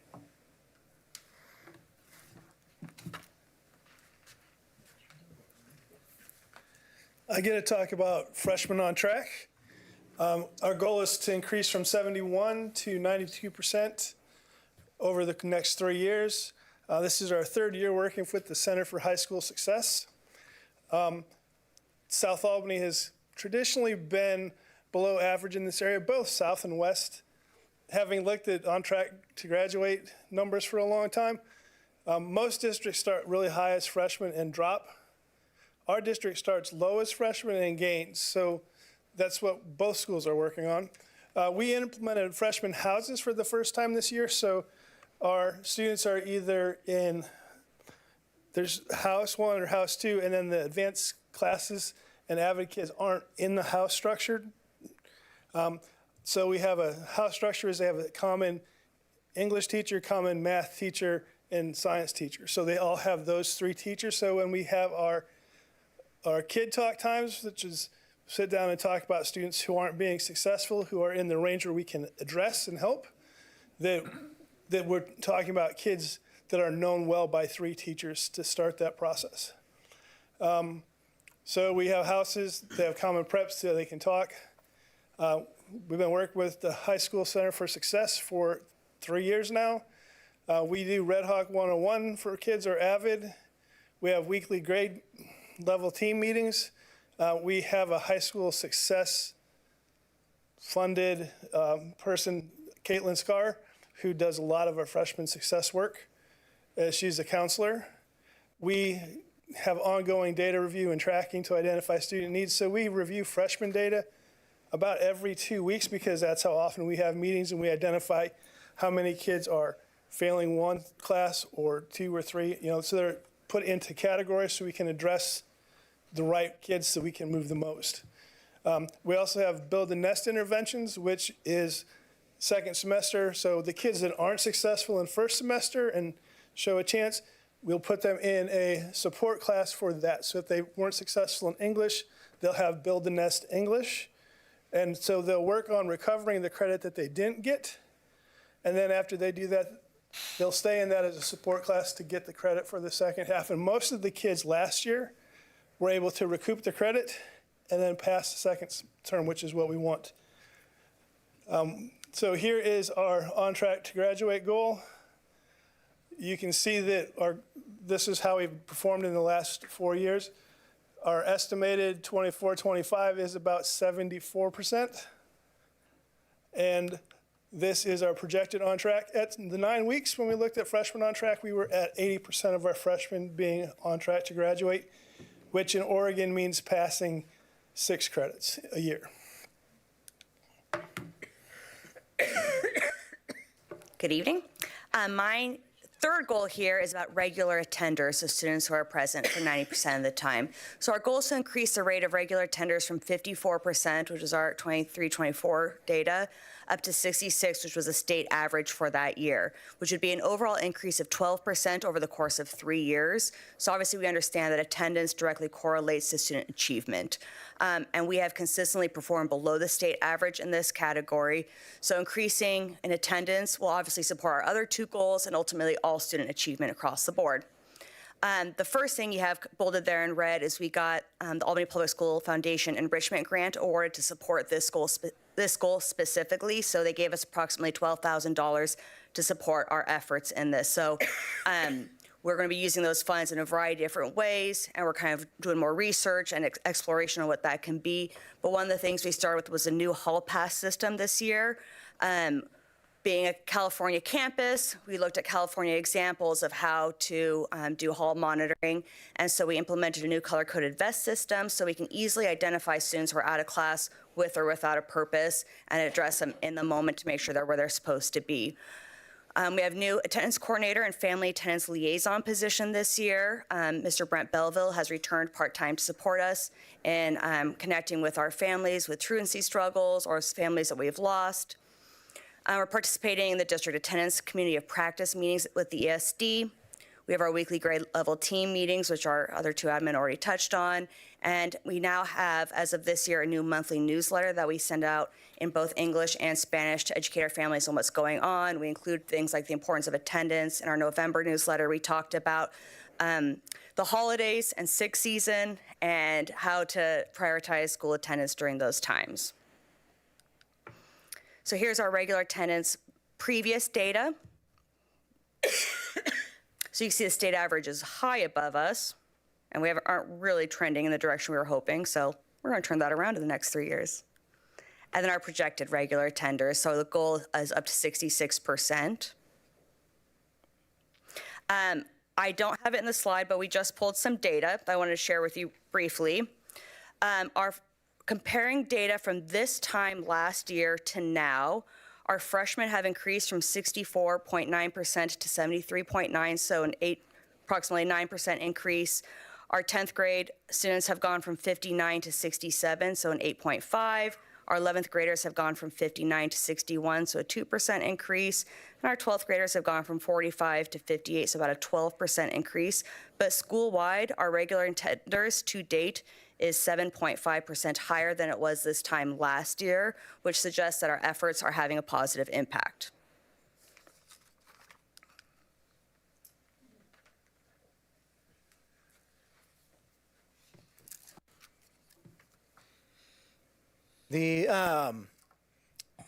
Our goals were brought about. I kind of look at the years like a science experiment. You take the end of the year, you look at all the data, you figure out the areas that you need to work on, and then you spend the summer looking at ways that you think are going to improve that, and then how you can implement those things. And now you're at where we are here, which is a quarter of the way through the school year, and so we're monitoring those goals, and we're seeing if we need to make adjustments along the way, or what we're doing to get to the end of the year where we get the ultimate goal, hopefully, of making sure that the things that we did were fruitful. So one of the things that we are big on this year that we have not been in the past is data. I believe that data needs to drive our decisions because the data, it is what it is, right? And so we use that for all the decisions that we make, and that's the thing that helps to guide us. And when you look at data and college and career readiness, in this area, unless you are in the medical field or unless you are in education, the majority of the jobs around here do not require a 4-year degree. And so we need to be conscious with our students that we're providing an educational experience that is broad so that we can capture all those kids so they can be prepared to go out and do all of the different things that there are around here. And that doesn't mean that we discount the college experience, because we still have a lot of kids. We want to push those kids that way that see that for their career.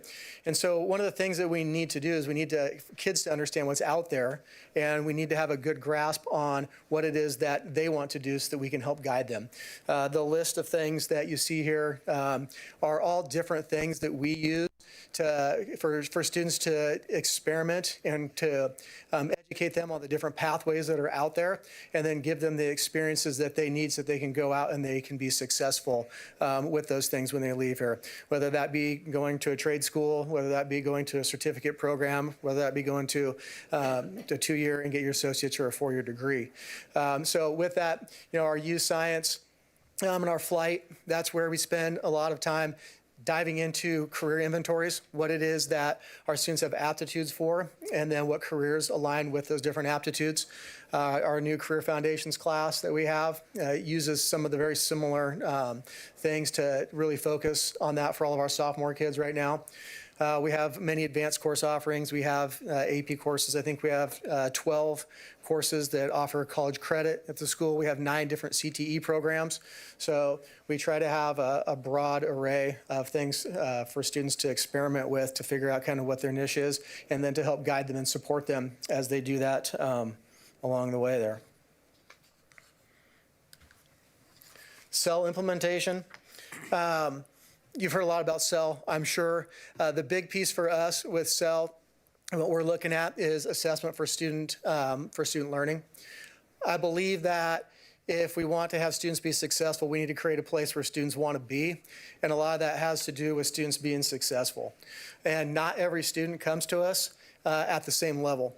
So what we need to do is we need to look at the level of our students, and we need to meet them at the level and try to move them along. So, you know, that really high achieving student that says, I want to get an A in every single one of my classes, they have a different goal than that kid that goes, I just want to pass this class and I just want to graduate. So we need to be able to understand the difference between proficient and mastery, and we need to look at those students so that we can try to get them what they need, because you know what? If we expect mastery out of that kid that's like, I'm just struggling just to pass, that kid's probably not going to have a great experience, because they're going to be struggling when you say, hey, you've got 12 missing assignments. You got to get these turned in. That seems like a huge mountain. Versus saying, hey, what can we do to get you proficient? If we do these things here, then we can get you to that point where you're getting a D in this class, where you're going to get that credit. And from there, it starts to build. We start to get success and say, hey, I like coming to school. I'm being successful here, versus going, what's the point of going to school? It's not fun. I'm not being successful here. And so for us, looking at that assessment of student learning, not just with our teachers, but also with our students, them understanding what their goals are and how do they assess their own learning, is something that's very important for us. And so that's been our focus with our cell implementation. We talked to our staff about some individual goals, so they have a piece that they're working on. But overall, how do we assess them? How do we know when students are learning, and what do we do when they're not? And so the day-to-days for us, we'll get to PLCs here in a minute possibly, but our PLC structure is based around our cell implementation and that assessment for student learning. We start off with a broad scope of a day-to-day, so we look at attendance data, we look at grade data, that's broken down by class, by department. And so our teachers then can look in department and say, hey, what do we see? What are our trends here? Are kids doing better in your geometry class? Are they doing better in my geometry class? Are they doing the same? And what's the difference? What's going on? What are you doing that's working that I'm not, or vice versa? We take that data on our next PLC day, and they break that down into even smaller groups within there. So that first day they decide, what's the PLC that we need to be focusing on for the next day for this learning to happen here? And then they get into those groups and they work. And it might be, hey, let's look at our assessments. Let's look at our curriculum mapping. Are we going too fast? Are we going too slow? So this assessment for student learning, and with that cell implementation, that's guiding our PLCs and all of the work that we're trying to do through the school right now. Points of pride and promise.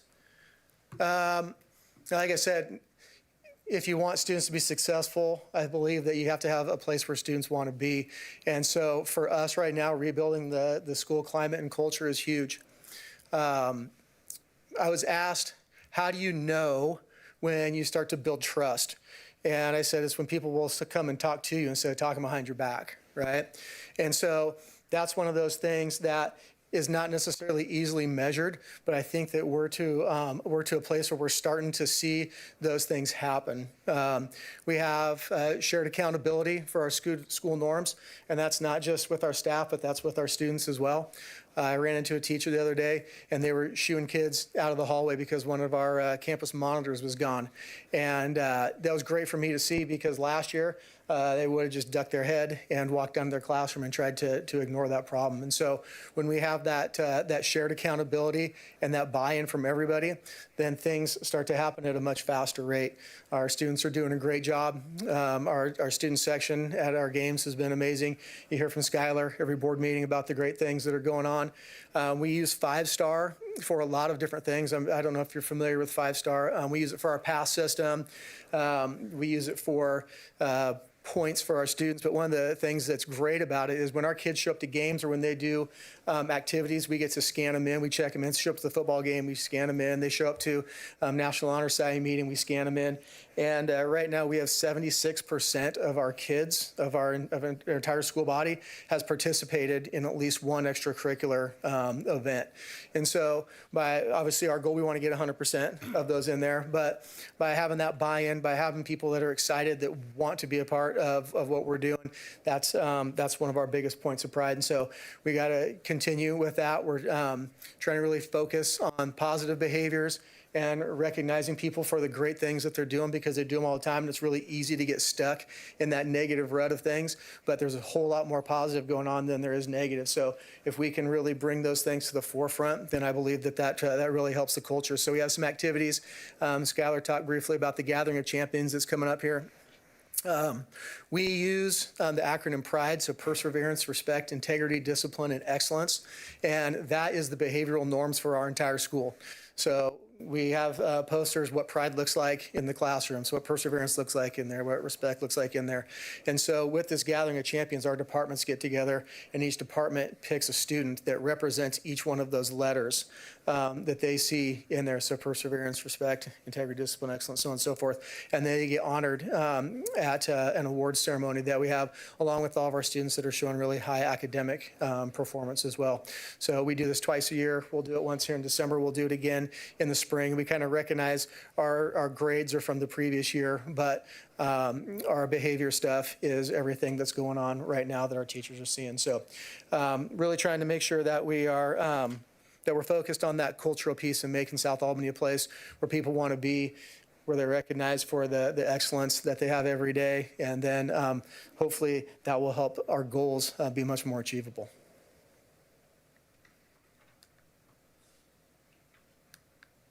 Questions? Yeah, you had mentioned night school. I was just curious what exactly that entails. Is that a full session of school, but in the evening? So night school, as we've run it, it's an intervention class for students that are credit deficient. Okay. We'll run it twice a week, and it's kind of an accelerated program. Basically, our students have had these classes, but obviously there was holes. There's a reason why they didn't pass. So we're trying to build them on proficiency so that they can recoup and they can get that credit back. We have a bunch of intervention classes. So you heard the Build the Nest program. It's very similar that John talked about. So just a different form, trying to provide more opportunities for students to be able to recoup credit. And about how many students do you see going through that? Is it? So last year we initiated it, and I think we had about 35 students that were using it. So not a huge number, but a fairly solid number. We focus on the core, so it's math, language arts, science, and if we can get social studies, we'll have a social studies teacher there as well. So it's focused on that core. Great, that sounds awesome. For the freshmen on track, aiming for a significant increase in that, so I noticed the houses was a new thing, and building the nest was something that I don't remember of hearing much about if there was a program like that. What are the main aspects that you're trying to implement to get that significant jump for the next couple of years? Yeah, so John talked a little bit about us as a district kind of starting here, then climbing, right? Mm-hmm. What you notice most of the time is that your freshman on track rate is really indicative of your graduation rate. It's pretty much spot on. So we're kind of a little bit of an outlier with that. So the better footing we can get kids off to start with, the better. So we're putting a lot of focus into that. So I'll talk with the Build the Nest first. So the Build the Nest is, it's a really targeted intervention for students that are trying hard, but maybe they're not getting it. So these are usually our kids that our teachers, we send out a Google form for them, and they give us students that they believe that with some extra help and some extra attention can be successful in their class, but they just didn't get that or they needed something else. So the second semester, they'll be in a class that is an intervention specific on whatever it was that they failed. So if it was math, they'll be in that math class. But what they will do is they will work through the standards that they were struggling with, while at the same time getting help with their current class, so not falling behind. So it's kind of a back and forth with the teacher. Really has to, we put them with a teacher that obviously teaches that content. So it's algebra, that's an algebra teacher teaching that. So they know where they're at in class, they know where they're going, they can look at the skills they need so they can work them through and get them caught up so that they're successful in the second term. They say they're proficient now. They've got these skills that they need, so we award them credit for the first semester that they failed, and then they get elective credit there. So that's something that we can do credit recovery in a lot of ways, but having that scaffolded support to move them through we believe is really good because it's giving them the foundation that they miss, so they're not continuing to fall behind. Because if you just go, hey, we're just going to recoup this credit for you, they go do it, but maybe they don't have the skills, they're going to go through that same process. So we're trying to build them up and give them the skills so they can move along with that. The other one you asked about was the houses. Yeah, so the house is really based upon getting more adult connections on kids so we can see commonalities. That's what's going on. So you would all have the same math, science, and language arts teacher. Not necessarily the same period, but you'd have them all. So when we meet bi-weekly, those 3 teachers to talk about these students, we can say, oh yeah, he's having this problem in my class. Oh, I'm not seeing that at all. And here's what I'm doing. Here's what I found to be successful. So it's just another layer of intervention and support for those students to try to make sure that, one, that we're monitoring them and that we're staying on track and have early intervention, but 2, that we're able to offer that support by seeing what's working, what's not working, and how can we intervene and help and provide more. So the house is because I was going to ask you a question about the logistics, but I think you just answered it, because you said the kids aren't all together. They're just with the same teacher. Yep. So the house means that the teacher, the relationship, not the kids' relationship with each other, is consistent. Okay. Yeah. That makes more sense, because I was going to ask how you're doing. So we that, have 'cause about that could be 100 tough. students in each house. Okay. And then they're spread out amongst those teachers. Logistically, it's a little bit. We're still working through that. This is the first year doing it. I think we've got some plans. We're going to meet early spring with the group to try to see what's working and what's not and how we can adjust a little bit. But you'll have I guess, because my other question was going to be, how do you avoid tracking? Because if you have all the avid and the advanced kids out of the house system, but it sounds like you sprinkle them back in, they're just. Yeah, they're still in there because Okay. you're never going to have a group of kids that are all taking, AP Human Right. Geography, Okay. all the rest of that stuff. So That makes sense. yeah. Do you partner with middle schools? Because I know that I taught 8th grade for a long time, and sometimes you get a kid, you think, this one's going to need something extra.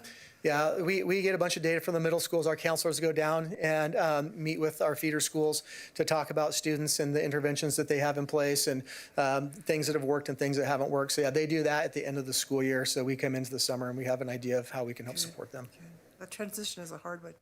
Yeah, it is. And I think part of the hard part with the transition is that kids, when they come to high school, a lot of them are looking for a fresh start sometimes. And so it's how do you give them that fresh start while at the same time being able to give them the support that they need? Yep.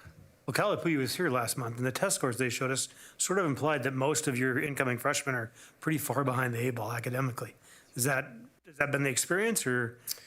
I mean, I think that, this is my second year back, so I don't have a whole lot of historical data to fall on right now.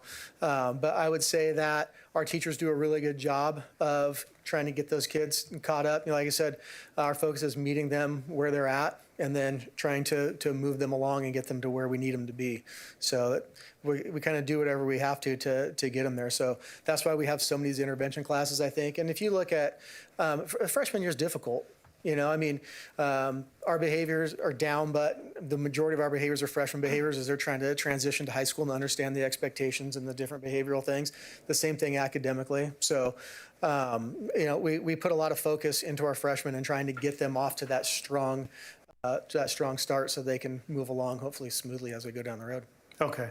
Freshmen, they take all 8 classes in terms of that's where these interventions. They don't take a study hall as one of their 8th classes usually. No, we do not have a study hall. We don't have room for it in the schedule. So okay. We put the intervention classes, the Red Hawk 101, which is kind of like a freshman success kind of piece of things in their first semester, and then the second semester we use those class periods for our intervention stuff for those kids that are struggling in the second semester. Okay. At your 5-star you referred to, that's an app-based program, correct? It is. So how has the cell phone ban changed or impacted your ability to utilize it? We don't. So when we have dress-up days, so on and so forth at school, we bought barcode scanners. So we don't have to use our phones to scan them in. So we can set a good example. So we scan their IDs with that. So at games and things like that, most of our after-school activities, we can use the cell phones because it's outside of the instructional day. So what about the hall pass? Because I thought it was a hall pass at some point. Yeah. So we still use it for electronic hall pass. Our kids have kiosks. So they sign out, so they punch their number in on a kiosk. Every classroom has a computer there at the kiosk. The great thing about that for us is it gives us data on how many kids are leaving, how long they're gone for. We set the number of passes they can have in a day, so it'll come up red if they've exhausted that. As far as it in the halls last year, it was really difficult to know who was and who wasn't supposed to be out because it's like, hey, you have a pass? Let me see your phone. And they go, oh, I don't have my phone on me. It's like, no kid leaves, anywhere without their phone. And so we kind of played that game. So our new hall passes with the vest, it makes it really easy for us because our campus is huge, and so you can see people from wherever they're supposed to be.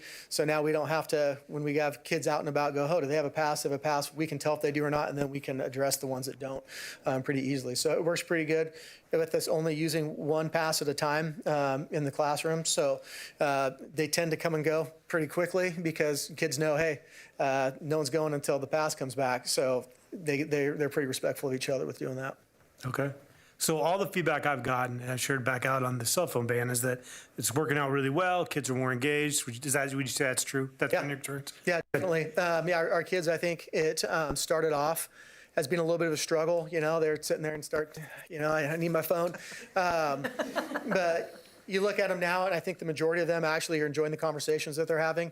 I think that it's been refreshing for a lot of them not to have to deal with that constant pressure of that instant gratification of having to respond all the time. I see kids playing cards. We see kids talking, interacting, doing things that I think all of us associate with a normal school experience that the majority of our kids growing up have not. So I think it's been going really well. Cool. Well, I love that you have your whole team here. I know it takes a team to run a system as big as South Albany, so it says a lot, the solidarity, and I know South's lucky to have somebody that I know loves South Albany, so glad you're here. I'm glad you're in charge. Thank you. Yeah, great team. Obviously, it is a big job and great team, so that shared leadership helps to make things move much more smoothly, so thank you. All right. Nice job. Thank you. Thanks, y'all. If I may interrupt, I was earlier given email. Let me restart. Zion emailed me earlier about, they're at another meeting then, and they probably still are. They said they thought it would end at 5:30 before the meeting, but it seems that it has run a little longer. So they sent me an email of all their stuff to report. Would you like me to do that? Okay, you guys want to do that now? Well, yeah, let's do it. Okay, sure. Now's a Yeah, good time. it's not very long. Okay. So for the sports, football ended number 8 with 7 wins and 4 losses. They made it to the quarterfinals. Volleyball ended at number 6 with 15 wins and 10 losses. They made it to the consolation round. Boys soccer ended at number 11 with 7 wins, 6 draws, and 2 losses. They made it to the playoffs. Girls soccer ended number 17 with 7 wins, 7 draws, and 1 loss. They also made it to the playoffs. Girls and boys cross country ended on October 30th. All athletes had a great season this year. In water polo, the boys ended number 8 with 14 wins and 3 losses. The girls' water polo data was unable to be found. On Saturday, cheer won a game day competition, getting the highest score for 5A schools, making them the grand champs. Dance also had a competition where they swept the floor, winning in every category. Basketball, wrestling tryouts are this week. Swim is starting up soon, and dance and cheer are continuing. For music, band, they had their fall concert in October. Wind ensemble and percussion ensemble marched in the Veterans Day Parade. With choir, they had their fall concert in October as well. Yellowbow opened on November 7th with one evening performance and closed on the 8th with a matinee evening performance. And as Zion has stated, the play was absolutely beautiful. One of the best productions I've seen in a while, and I can attest to that. I went to go see it, tears. It was great.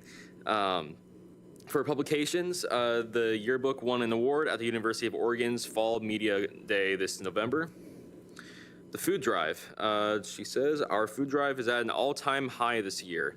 Many of the teachers at West are saying that they haven't seen this much food in decades. The leadership class is having to consider doing 2 drop-offs, one for Thanksgiving and the other before Christmas. So it seems to be a common trend amongst the high schools. That's an awesome thing to see.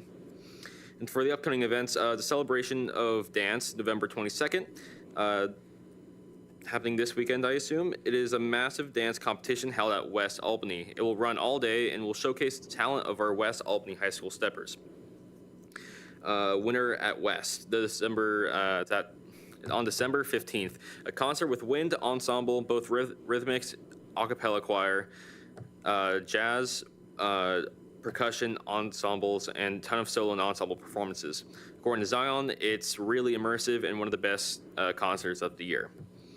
And so we, along the topic of sports, going back to that, the first basketball home games pre-league for the girls, December 9th versus Thurston, and boys, December 5th versus Roosevelt. And that's all she has. Okay, thank you. Okay, moving on is, next is the consent agenda. So I would entertain a motion to approve the consent agenda. I will motion that we approve the consent agenda. Excellent. Do I hear a second? I'll second. Okay, so moved and seconded. Any discussion on the consent agenda? Okay, hearing none, all in favor say aye. Aye. Any opposed? Okay, consent agenda passes. Nothing under old business, although I actually wanted to mention, if Brent Belville's working at South, we'll have to replace him on the budget committee, right? I don't think you can be an employee and be on the budget committee, I'm pretty sure. I'll double check. You check that for me? Okay. Okay, moving on to reports then, health services report. I'd like to introduce Amari V to present our health services report. Good evening, everyone. Thank you so much for having me tonight. And let's see if I can get to the right place. Okay, so my name is Mariví Wright. I am the Health Services Coordinator for the school district, and I am going to tell you all the wonderful things that the FAC team and the nurses do for our district. So our teams have 5 district nurses. We have 1 contracted nurse, 4 full-time LPNs, 1 part-time LPN, and a nurse department secretary. The FAC team, family and community together, have 5 family liaisons, 1 ESD liaison, 1 attendance engagement advisor, and 1 FAC team secretary. Both teams work closely with counselors departments, other departments in the school district, the nutrition department, to be able to serve the students the best we can. So I don't know if you're familiar with the FAC team, but the FAC team provides a student and family support. So this is the scope of work that they do. We support the students that live in unstable housing, that need support with healthcare navigation. They need school supplies, clothes. We link families to whatever agencies can support them too. We cannot provide those services. So that's something that the FAC team does. And then the nurses, as you can imagine, they are going to take care of our kids. They create the individual health plans. They ensure the well-being of all the students. So that's just to give you an idea of all the things that they do. And I can tell you that both teams are always quite busy. I want to share with you some data. And this is the FAC team data. I want to show you what we did last year and where we are this year. So last year, we identified 412 McKinney-Vento students. When I talk about McKinney-Vento students, I'm talking about students that live in unstable housing. So those are students that are living in a garage, in a shed, in a car, in a tent, or they are living with another family sharing the home. They are couch surfing. That's what I'm talking about when I refer to that. So we had last year 412 students that were McKinney-Vento. This year so far, we have 209. So we identify them. Sometimes it's the way that they register in the school in Synergy, or sometimes they are referrals from the schools. We identified last year 84 foster care students. This year we have 55 foster care students. Last year we assisted more than 600 students with the school supplies. We did 320 home visits. We took care of more than 577 mental health referrals. We took care of 194 attendance referrals, and total we served more than 1,400 students. Now this year, going back to those numbers, we have assisted more than 700 students with just school supplies. 145 home visits have been done already. 154 mental health referrals have been done. 97 attendance referrals have been done, and we are assisting those students too. And so far, without counting the students that we have helped with school supplies, we have served 639 students. And when I say we serve 639 students, those are our students that are McKinney-Vento, that are foster care. They may be a family in need, and sometimes it's a family that just need a little push. They were doing okay, but something happens, right? And now they are in a crisis, so we help them too. We still have school-based mental health services? So yes, so we have some, and I'm going to talk about You that are gonna get too. there, okay. Yeah. So the nurses' data, you can see that last year we have 586 students with individuals' health plans. We did 61 delegations. We trained quite a few employees in CPR and AED. So this year we started with a very good number because we did so much last year. We did last year 174 emergency trainings, and I'll explain a little bit more of what I'm talking about when I move to the numbers for this year. And then we took care of the immunization requirements for every student and the vision screenings for, you can see, more than 5,000 students. Our average last year was one nurse per more than 1,500 students. This year the number is a little bit lower. Now, this year so far, we have 535 students with individual health plans. So we are talking about students that need some kind of help, medical help, right? So they may be those students that have asthma, that has a life-threatening allergy, they have diabetes. So those are the students we're talking about. 29 delegations have been done so far. So that's when the nurses delegate a task to an employee in the school to take care of that student. And there are more delegations that need to be done, but the nurses have to be comfortable enough and the employee has to feel comfortable enough for that delegation to be completed. Because sometimes individuals don't have that medical background to be able to support the nurse. So we need to train them, and it can take, sometimes it's very easy, it takes 3 days, sometimes it takes a few weeks for that to happen. As you can see, we're doing very well with all the individuals that we have trained in CPR and AED certified, so we're doing very well with those numbers. When we're talking about emergency trainings, we're talking about training individuals to be able to respond when a student needs an EpiPen because they're having an allergy reaction. We're talking about training employees that are going to be training the use of glucagon so they can respond to when a student is in a crisis, a student that has diabetes. So that's what we're talking about with emergency trainings. And then we are managing all the requirements, again, for every student, immunizations and vision screenings. And then this year is one RN for a little bit more than 1,400 students. As you can see, our number of students with individual health plans, it keeps increasing. This year, we only have 535. You compare to last year, it's less, but we still have quite a few months to go. So this year, we did our school supply giveaway. This is something that we do every year, and we are very thankful to our community and to everyone that helps, because this is, we do what we do because the community is so giving and so supporting of the FACT team. So this year, we learned a few lessons.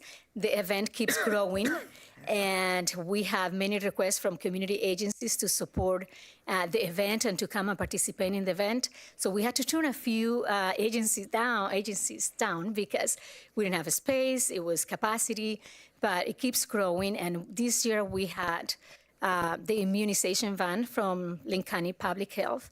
We had them last year too, and it was very successful. They were able to help quite a few families. We have OHP navigators there, so if the family needed support applying for Medicaid. We had Jackson Street, the SNAP benefits, had a table there too, so they could talk with families. We have quite a few resources for the families.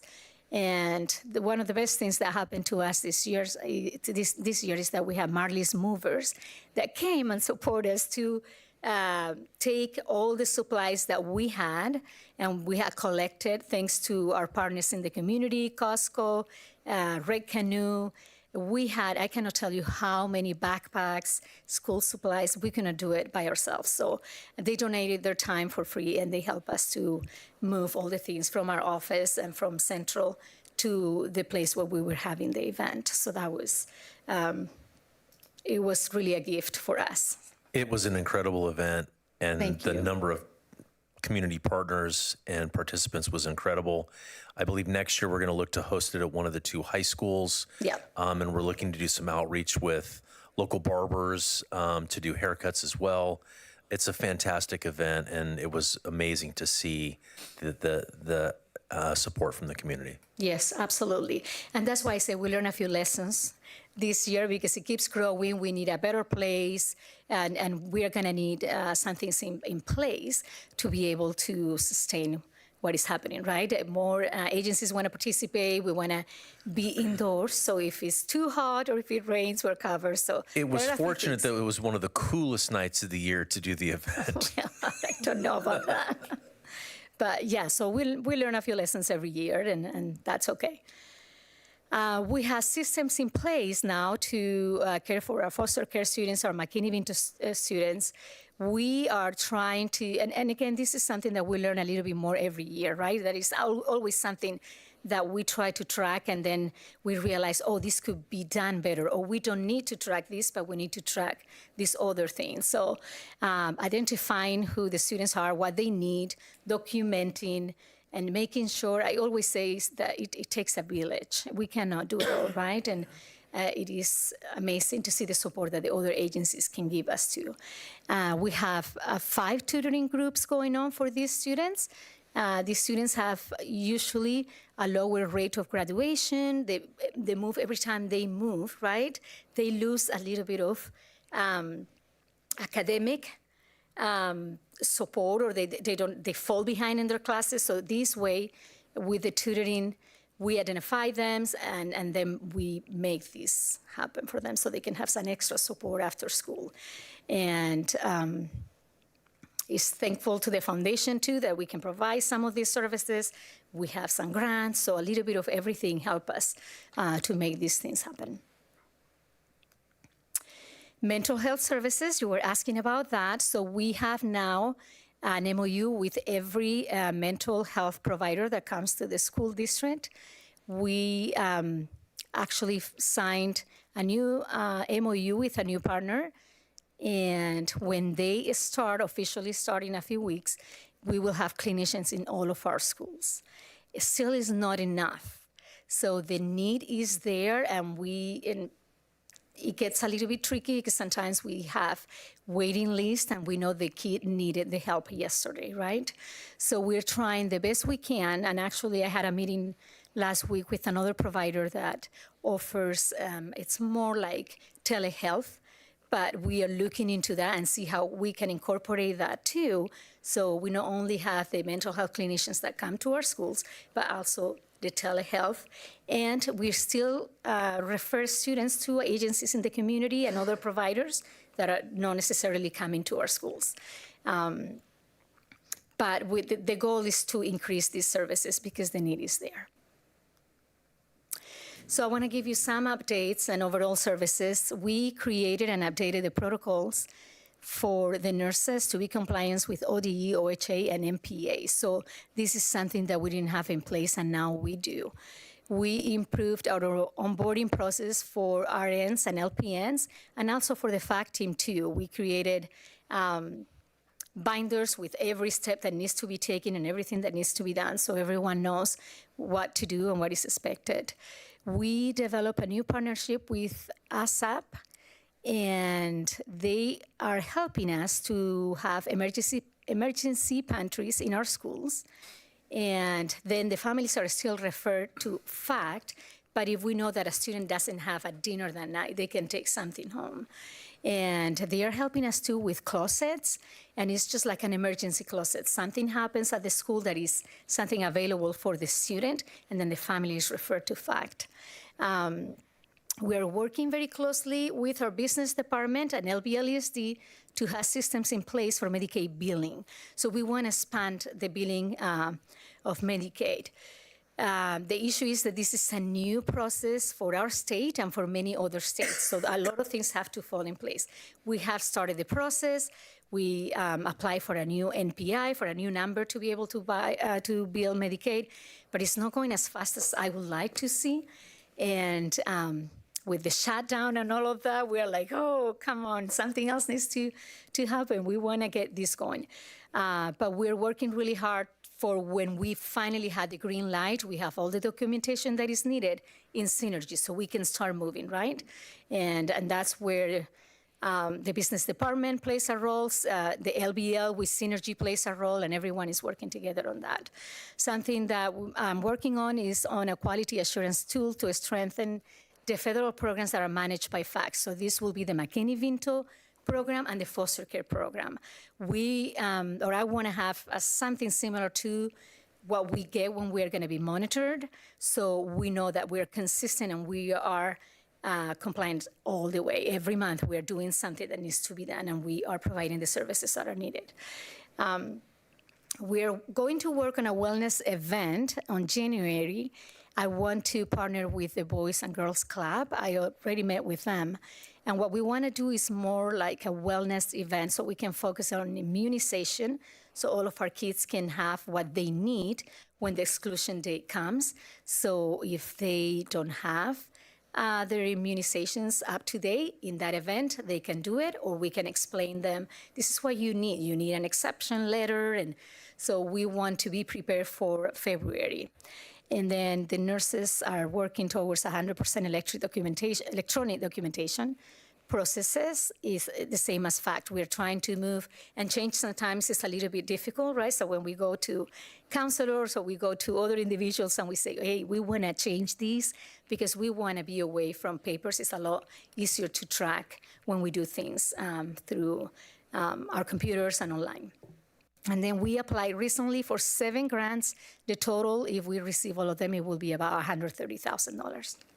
And that will be grants for the nurses and for FACT.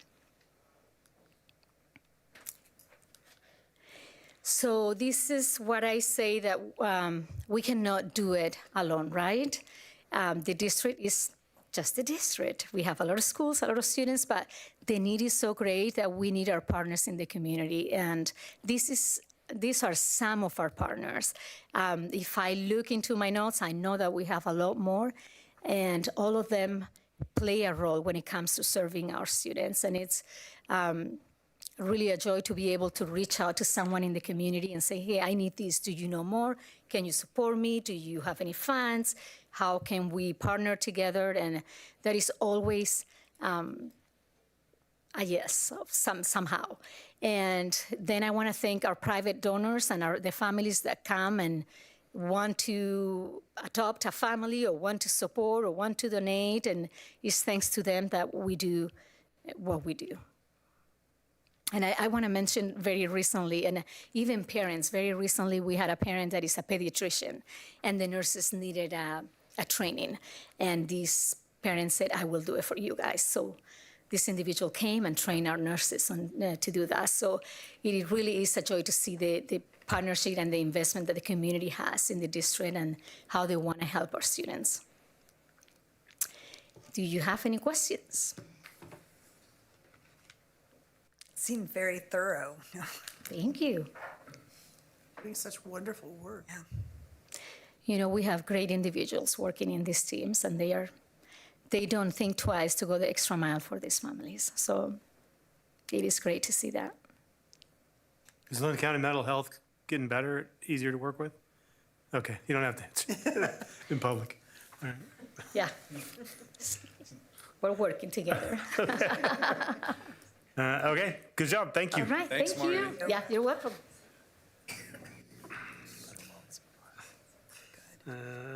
Let's see. New business, MUPD agreement. Yeah, we have tonight, I'd like to invite to the podium Sophie Adams, who works in the City of Albany's Planning Department. Can't remember exactly your title, but she works there with Matt. And this is something, the MUPD agreement is something that has come before us before. And it now comes anew, and it has been modified a little bit. You want to take us through that just a little bit? Are you going to, do you need the slides? You've got them. Don't need the slides, thank you. Yeah, like Andy said, Sophie Adams. I actually manage our economic development department, which is housed underneath our community development sort of umbrella of the city. I'm tasked with sort of working on the city's strategic plan goals for a healthy economy. That includes supporting businesses and the foundation of having a good community. I just want to pause really quick. This is actually my first school board meeting that I've ever been to. And there's a lot going on. And as an Albany native, I think that we should all our community should be really proud of all of the services that are being provided here. But back to the topic at hand. There's a pretty lengthy memo in your packet that gives an overview of the MUPD program and also outlines the program guide. And there's also a resolution in there, I believe, for your consideration. So I know that this is a long meeting. I'm just going to give a brief overview of what's in your packet. MUPD stands for Multi-Unit Property Tax Exemption Program. The purpose of MUPD is to help make new housing development financially feasible within Albany. And it's to encourage that in areas that are already served by a fixed route transit system. So for Albany, this was a tool identified several years ago by the city's Housing Affordability Task Force, and it was included as a recommendation in the city's adopted housing implementation plan.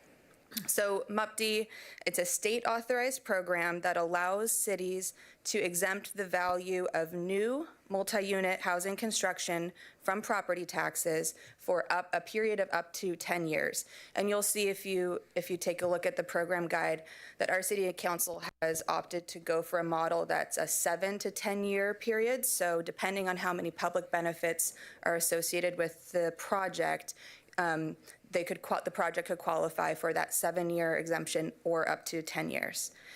Importantly, this exemption only applies to the new improvement value, so the land and any existing structures continue to be taxed as they are today. The exemption only applies to the future improvements that don't yet exist.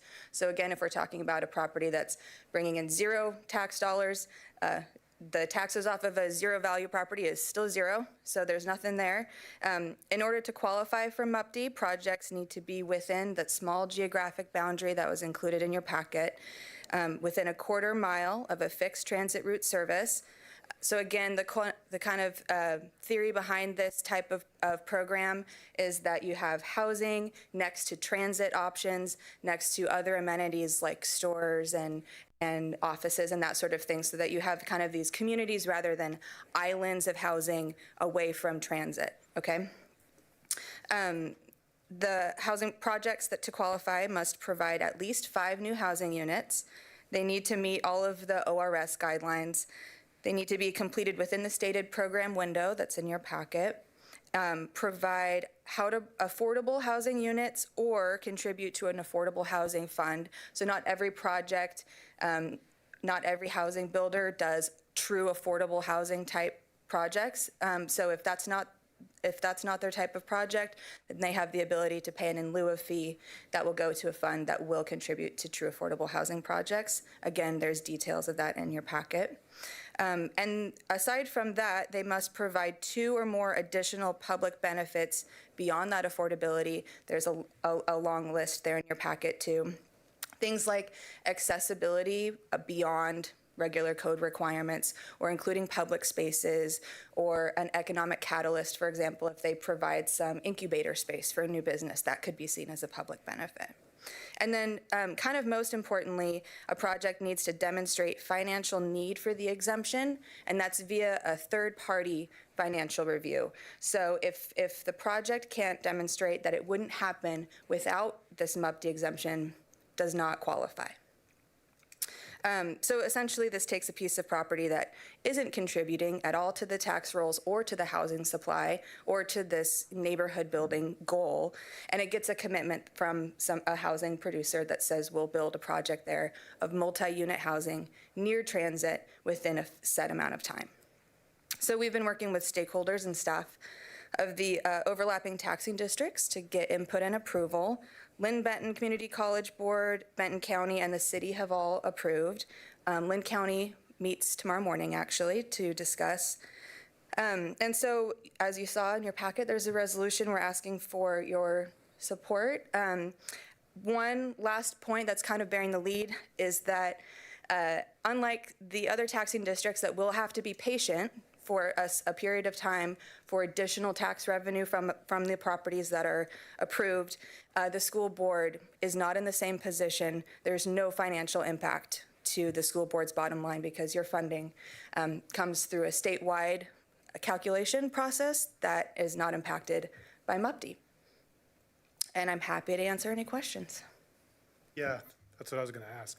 Other than our bond, though, it would somewhat impact. It's only the permanent tax rates that are Oh, okay. affected. Yep. Gotcha. Interesting. And this, so it doesn't impact us, and it will encourage young families to move here? That's pretty much it. Okay, that's all I need to know. I was looking through it and the map seemed smaller than I would have expected. Yes. I'm sure there was a lot more that I know that went into that, but is that something that is ever going to expand? Or, because it seems like there's a lot of areas that there's been talk about growth that aren't included. Yes, absolutely. So there's many different ways to approach this. The way that we've kind of gone about this is to think about it as sort of a pilot program. This is new to us. There's about 7 to 10 other communities within the state that have done it with a lot of success, but it is new to us, and being sensitive to the overlapping taxing districts that, like I said, aside from gaps, we'll have to be patient about future revenue that this could produce. We decided to go with a small pilot boundary, see how it goes, and then if there's support, we'll expand it in the future.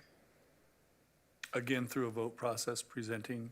That's correct. We'd go back to the overlapping taxing districts in order to make any changes. Thank you.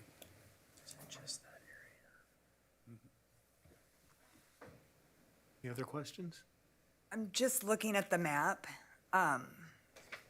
So I see that the main part is the downtown, but is that purple line that's all over town on the map, is that included in that as well? No, that purple line represents Albany's transit system, and so any projects to qualify have to be within a quarter-mile radius of that fixed transit route system. So in a way, it does show possibly where it could expand in the future. If the taxing districts and the city council wanted to expand the program, then it would have to be, anywhere expanded would have to be also within a quarter-mile of that purple line. But for this purpose right now, it's just that. Correct. It's section. just that Okay. shaded section. Correct. Okay. Any other questions? Okay, so we're looking for a motion to approve the MUPD agreement as presented. I'll move. Okay, it's been moved. Do I have a second? I'll second it. Okay, it's been moved and seconded. Any further discussion? Okay, hearing none. All in favor say aye. Aye. Any opposed? All right, passes. Thank you very much. Yep, thank you. Next up is board policy, sick leave. So the sick leave is, goes along with the OSBA, what they've recommended, and it also, we fixed everything in the certified bargaining, and so it fits along with the contract, as well as I hope that we will update the classified in bargaining coming up. Okay, and these are all first reads again? We're just That's right. reviewing, okay. Do you have any questions? No, I mean, just to clarify, it's an optional one that you're recommending because it cleans this up. That's right. Okay, works for me. Same as the military leave of absence. Okay, excellent. Any questions from you guys? No. Okay, so next time it'll come on the consent agenda, so if something comes up between now and then, we'll just pull it off the consent agenda and move it into a discussion item. Okay. Okay, let's go instructional materials. The instructional materials policy aligns with what OSBA has recommended and a Senate bill that is passed to make sure that we are adopting materials in accordance with the Senate bill and all of the ORSs that exist. There's no major language that's been added other than a definition of library materials, and it ensures that we have ARs that align with the adoption of both curriculum materials and materials that exist in our libraries and classroom-based libraries. So there's no major language implications. Excuse me? Oh, and the ARs will come up next month. Thank you, Chris.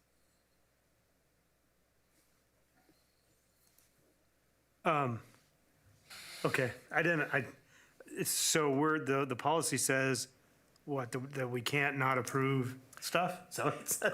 It says that you cannot disapprove of materials solely on the inclusion, if you can't disregard materials that are inclusive of content on Native American, European, African, Oh, I see. Asian. Okay. So you can't say, hey, I don't want to approve that material because it includes information on Native Americans, Gotcha. right? You could still not approve it because it doesn't align with the curriculum. That's Doesn't correct. meet state That standards. aligns with Okay. the protection of Gotcha. materials That's in right. libraries. Gotcha, okay. The other thing is all of the materials that we bring forward to the committees are already state-approved curricular materials. We don't generally bring something that's not been on the state-approved list. Right. Although a decade or so ago, we did bring a reading curriculum back that wasn't on the state approved list. Yeah. But yeah, ideally, I don't no. foresee us doing that in the near future. Okay. Any questions on that one? Okay. Other business information only staffing. Okay, we prepared this in the HR department because the last board asked that they would like to see a staffing report at least twice a year and more if need be. And we thought that this was a good time to share it with you. If you'll notice, we did the staffing license, classified, confidential, and administrative, and we have 1,187.77, and that's FTE. So that doesn't mean people, that means FTE, and what that means is that it's a 1.0 FTE. So if you're a classified employee, that means it's 8 hours. And a certified is a 1.0, administrative is a 1.0. And then we broke it down into elementary, middle, and Timber Ridge is an anomaly, as you all know, because it goes 4 through 8. So Timber Ridge is with the middle schools, but then broke it down with high schools, Albany Option School, Albany Online, the Fairmount, which is our SPED program, our behavior team, and then the CTP, our Community Transition Program, TOSAs, which consists of our mentors, our AVID, our EdTechs, MTSS people in the preschool, and then you just heard Mari V talk about FACT, and then the nurses, and we put ELL with that, and then you'll see the classified staffing. In the elementary, middle, and high, and AOS and AOL, Albany Online, the classified staffing is included that's in those buildings. If they're not in a building, then they're separate. So you'll see nutrition services, only one. That's because they're all in with the elementary, middle, and high. And The building they're assigned to, not necessarily who's supervising them or even paying. that's right. Okay. That's right. And then I thought you would want to see it broken out. And so on the second page, we put the license and classified for every school so that you could see the FTE per school building. And this is something that the past board really wanted to see. And then I'm hoping that when we do it again, I'll be able to show you the differences. This does include open positions as well. And we did it in April, the last time, in April on the 21st. And total FTE, we're down 26.91, 27, even though there was more positions cut, that we've added back a few in special ed and in classifieds to support classrooms. And any questions for me? So like a class, if you have 2 6.5-hour employees and, what's my math here, 3-hour employee, that's gonna look like 2.0. That's right. Okay, that doesn't cause issues with, because the costs are not the same, right? 2 8-hour people do not cost as much as 2 6.5 and 1 3-hour person. Does it No, matter, or you don't work it that way? We don't work it that way because you're talking about insurance, right? Exactly. And so a 6-hour person is gets 100% insurance, and 4-hour gets a portion, just like a 1.0 teacher gets insurance, and then a half-time gets half, so. But you don't use these numbers to estimate expenses in that way? No. So it doesn't matter? No, this is just staffing numbers, so that you can tell who's the total number of staffing in each building. I did it by people before, and it's really hard then to quantify from building to building. Yeah. If you look at FTE, you can tell how much is allocated, but if you look at people, a building could take, and have 2 half-time people, but it's a 1.0, and you'd see it in 2 people as opposed to 1. Okay. Does that make sense? Yeah, and what about like licensed teachers that are getting paid, say, to teach on their prep or whatever? That might be a 1.1. Does that count as a full 1.1? So Or it does 1.2? count as a 1.17. 1.7, okay. And we only have, right now, 1 teacher teaching over a 1.0 because of the staffing reductions. We have 1 person that decided that they wanted to go less, so they wanted to teach a class less. And so another teacher in the building picked that up, because it's pretty hard to hire somebody to teach 1 period a day. Other than that, we have 2 people, an elementary library position that helps, is the lead of elementary elementary counselors and secondary counselors. There's a lead, and so they each are 1.17. And then we have a librarian that serves as our district librarian. We only have 1 certified librarian now, and they pick up an extra 0.17, so we can meet Division 22 is having a district librarian, and so they are on a 1.17. Other than that, we don't have, like we have had in the past, a lot of people teaching over a 1.0. Okay. One thing I noticed just on proportion-wise, North Albany Elementary looks like it has much less classified as opposed to like ratio of that to license. Is that normal, or I just had never noticed that before? And I'll explain that to you too, Okay. because, That makes sense. and that's a really good question. If North Albany Elementary is not a title school, and our title schools have title money so that they can have extra supports. And so then you'll see title schools as having a lot more classified staffing than non-title schools. Awesome. So that's a great question, though. Okay. Any other questions that I can answer? All right, thank you. Uh-huh. Okay. Does this fit what you guys were hoping Yeah, to looks get? good to me. Okay. I just wanted to make sure because, You guys are new. Is it useful? I think so. Okay. We'll find out. We'll find out, yeah. Okay. I think the idea was just to get a sense as to bodies and buildings. I think the previous board just wanted better information on that. that's exactly right. And then we'll be able to look at it in the spring because Andy talked about enrollment, and enrollment is going down. And so we'll be able to look at it in the spring and show you, where we're thinking. Thank you, though. Okay, thank you. We're on public comment, correct? Okay, let me read a little thing out and then we'll do our public comment. The information you provide as well as your comments are matters of public record. You may offer objective criticism of district operations and programs, but not complaints criticizing specific student groups or individual district staff members.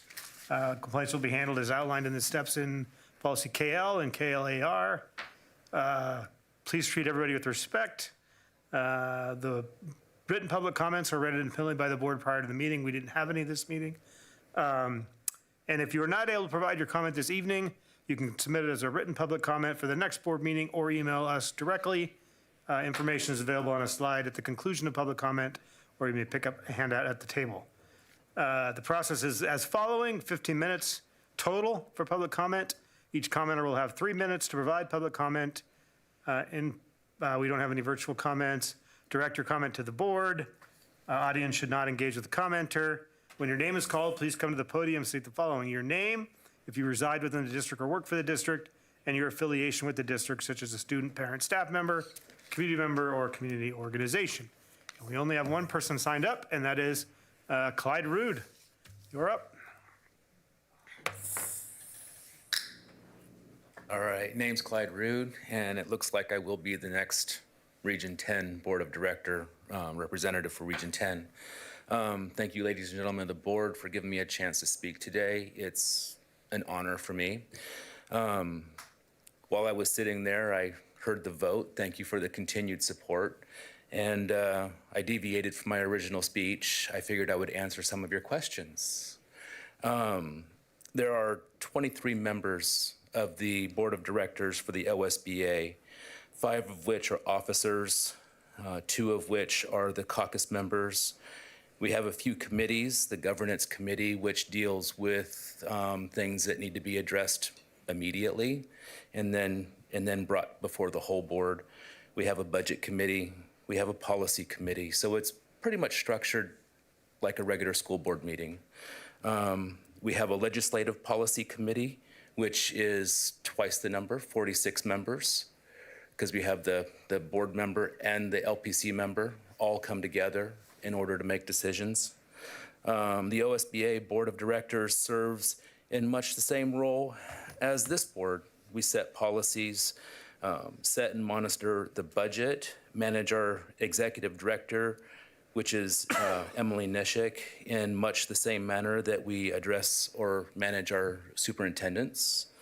Individual board members are responsible for reaching out and connecting with the boards in their region, ensuring their voices are heard and passing down information that comes from the OSBA. Also, there are responsibilities for setting up legislative outreach meetings, which I attempted to do in my first term, and the current board of director decided not to continue with. I was quite disappointed for that. Personally, I believe reaching out to our legislators by name, knowing them, having them know us, allows us to better communicate when it comes to future legislation. Things I'm personally working on is the policy portal, ensuring all board members have the tools needed to better establish and maintain policies. That is going to be something that is going to be a long, hard process that I'm probably going to be ensuring that it goes through. Currently, you receive your policies in an email format, which before you only received them from the school administration after the fact, as they gave them to you. That's about it. So is there any questions? Thanks for coming. Yep. With that being said, if any of you want to attend an OSBA meeting, I would be more than happy to take you with me. If you have anything that you want to input on the OSBA meeting, I'd be more than happy to get your information, your comments, and actually voice them at the OSBA. Okay. Thank you. Thank you, sir. All right, that concludes our public comment. And I would entertain a motion to adjourn. I'll motion we adjourn. Been moved. Do I hear a second? I'll say. All right, it's moved and seconded. All in favor, say aye. Aye. Any opposed? No. Okay. Thank you, guys. All right.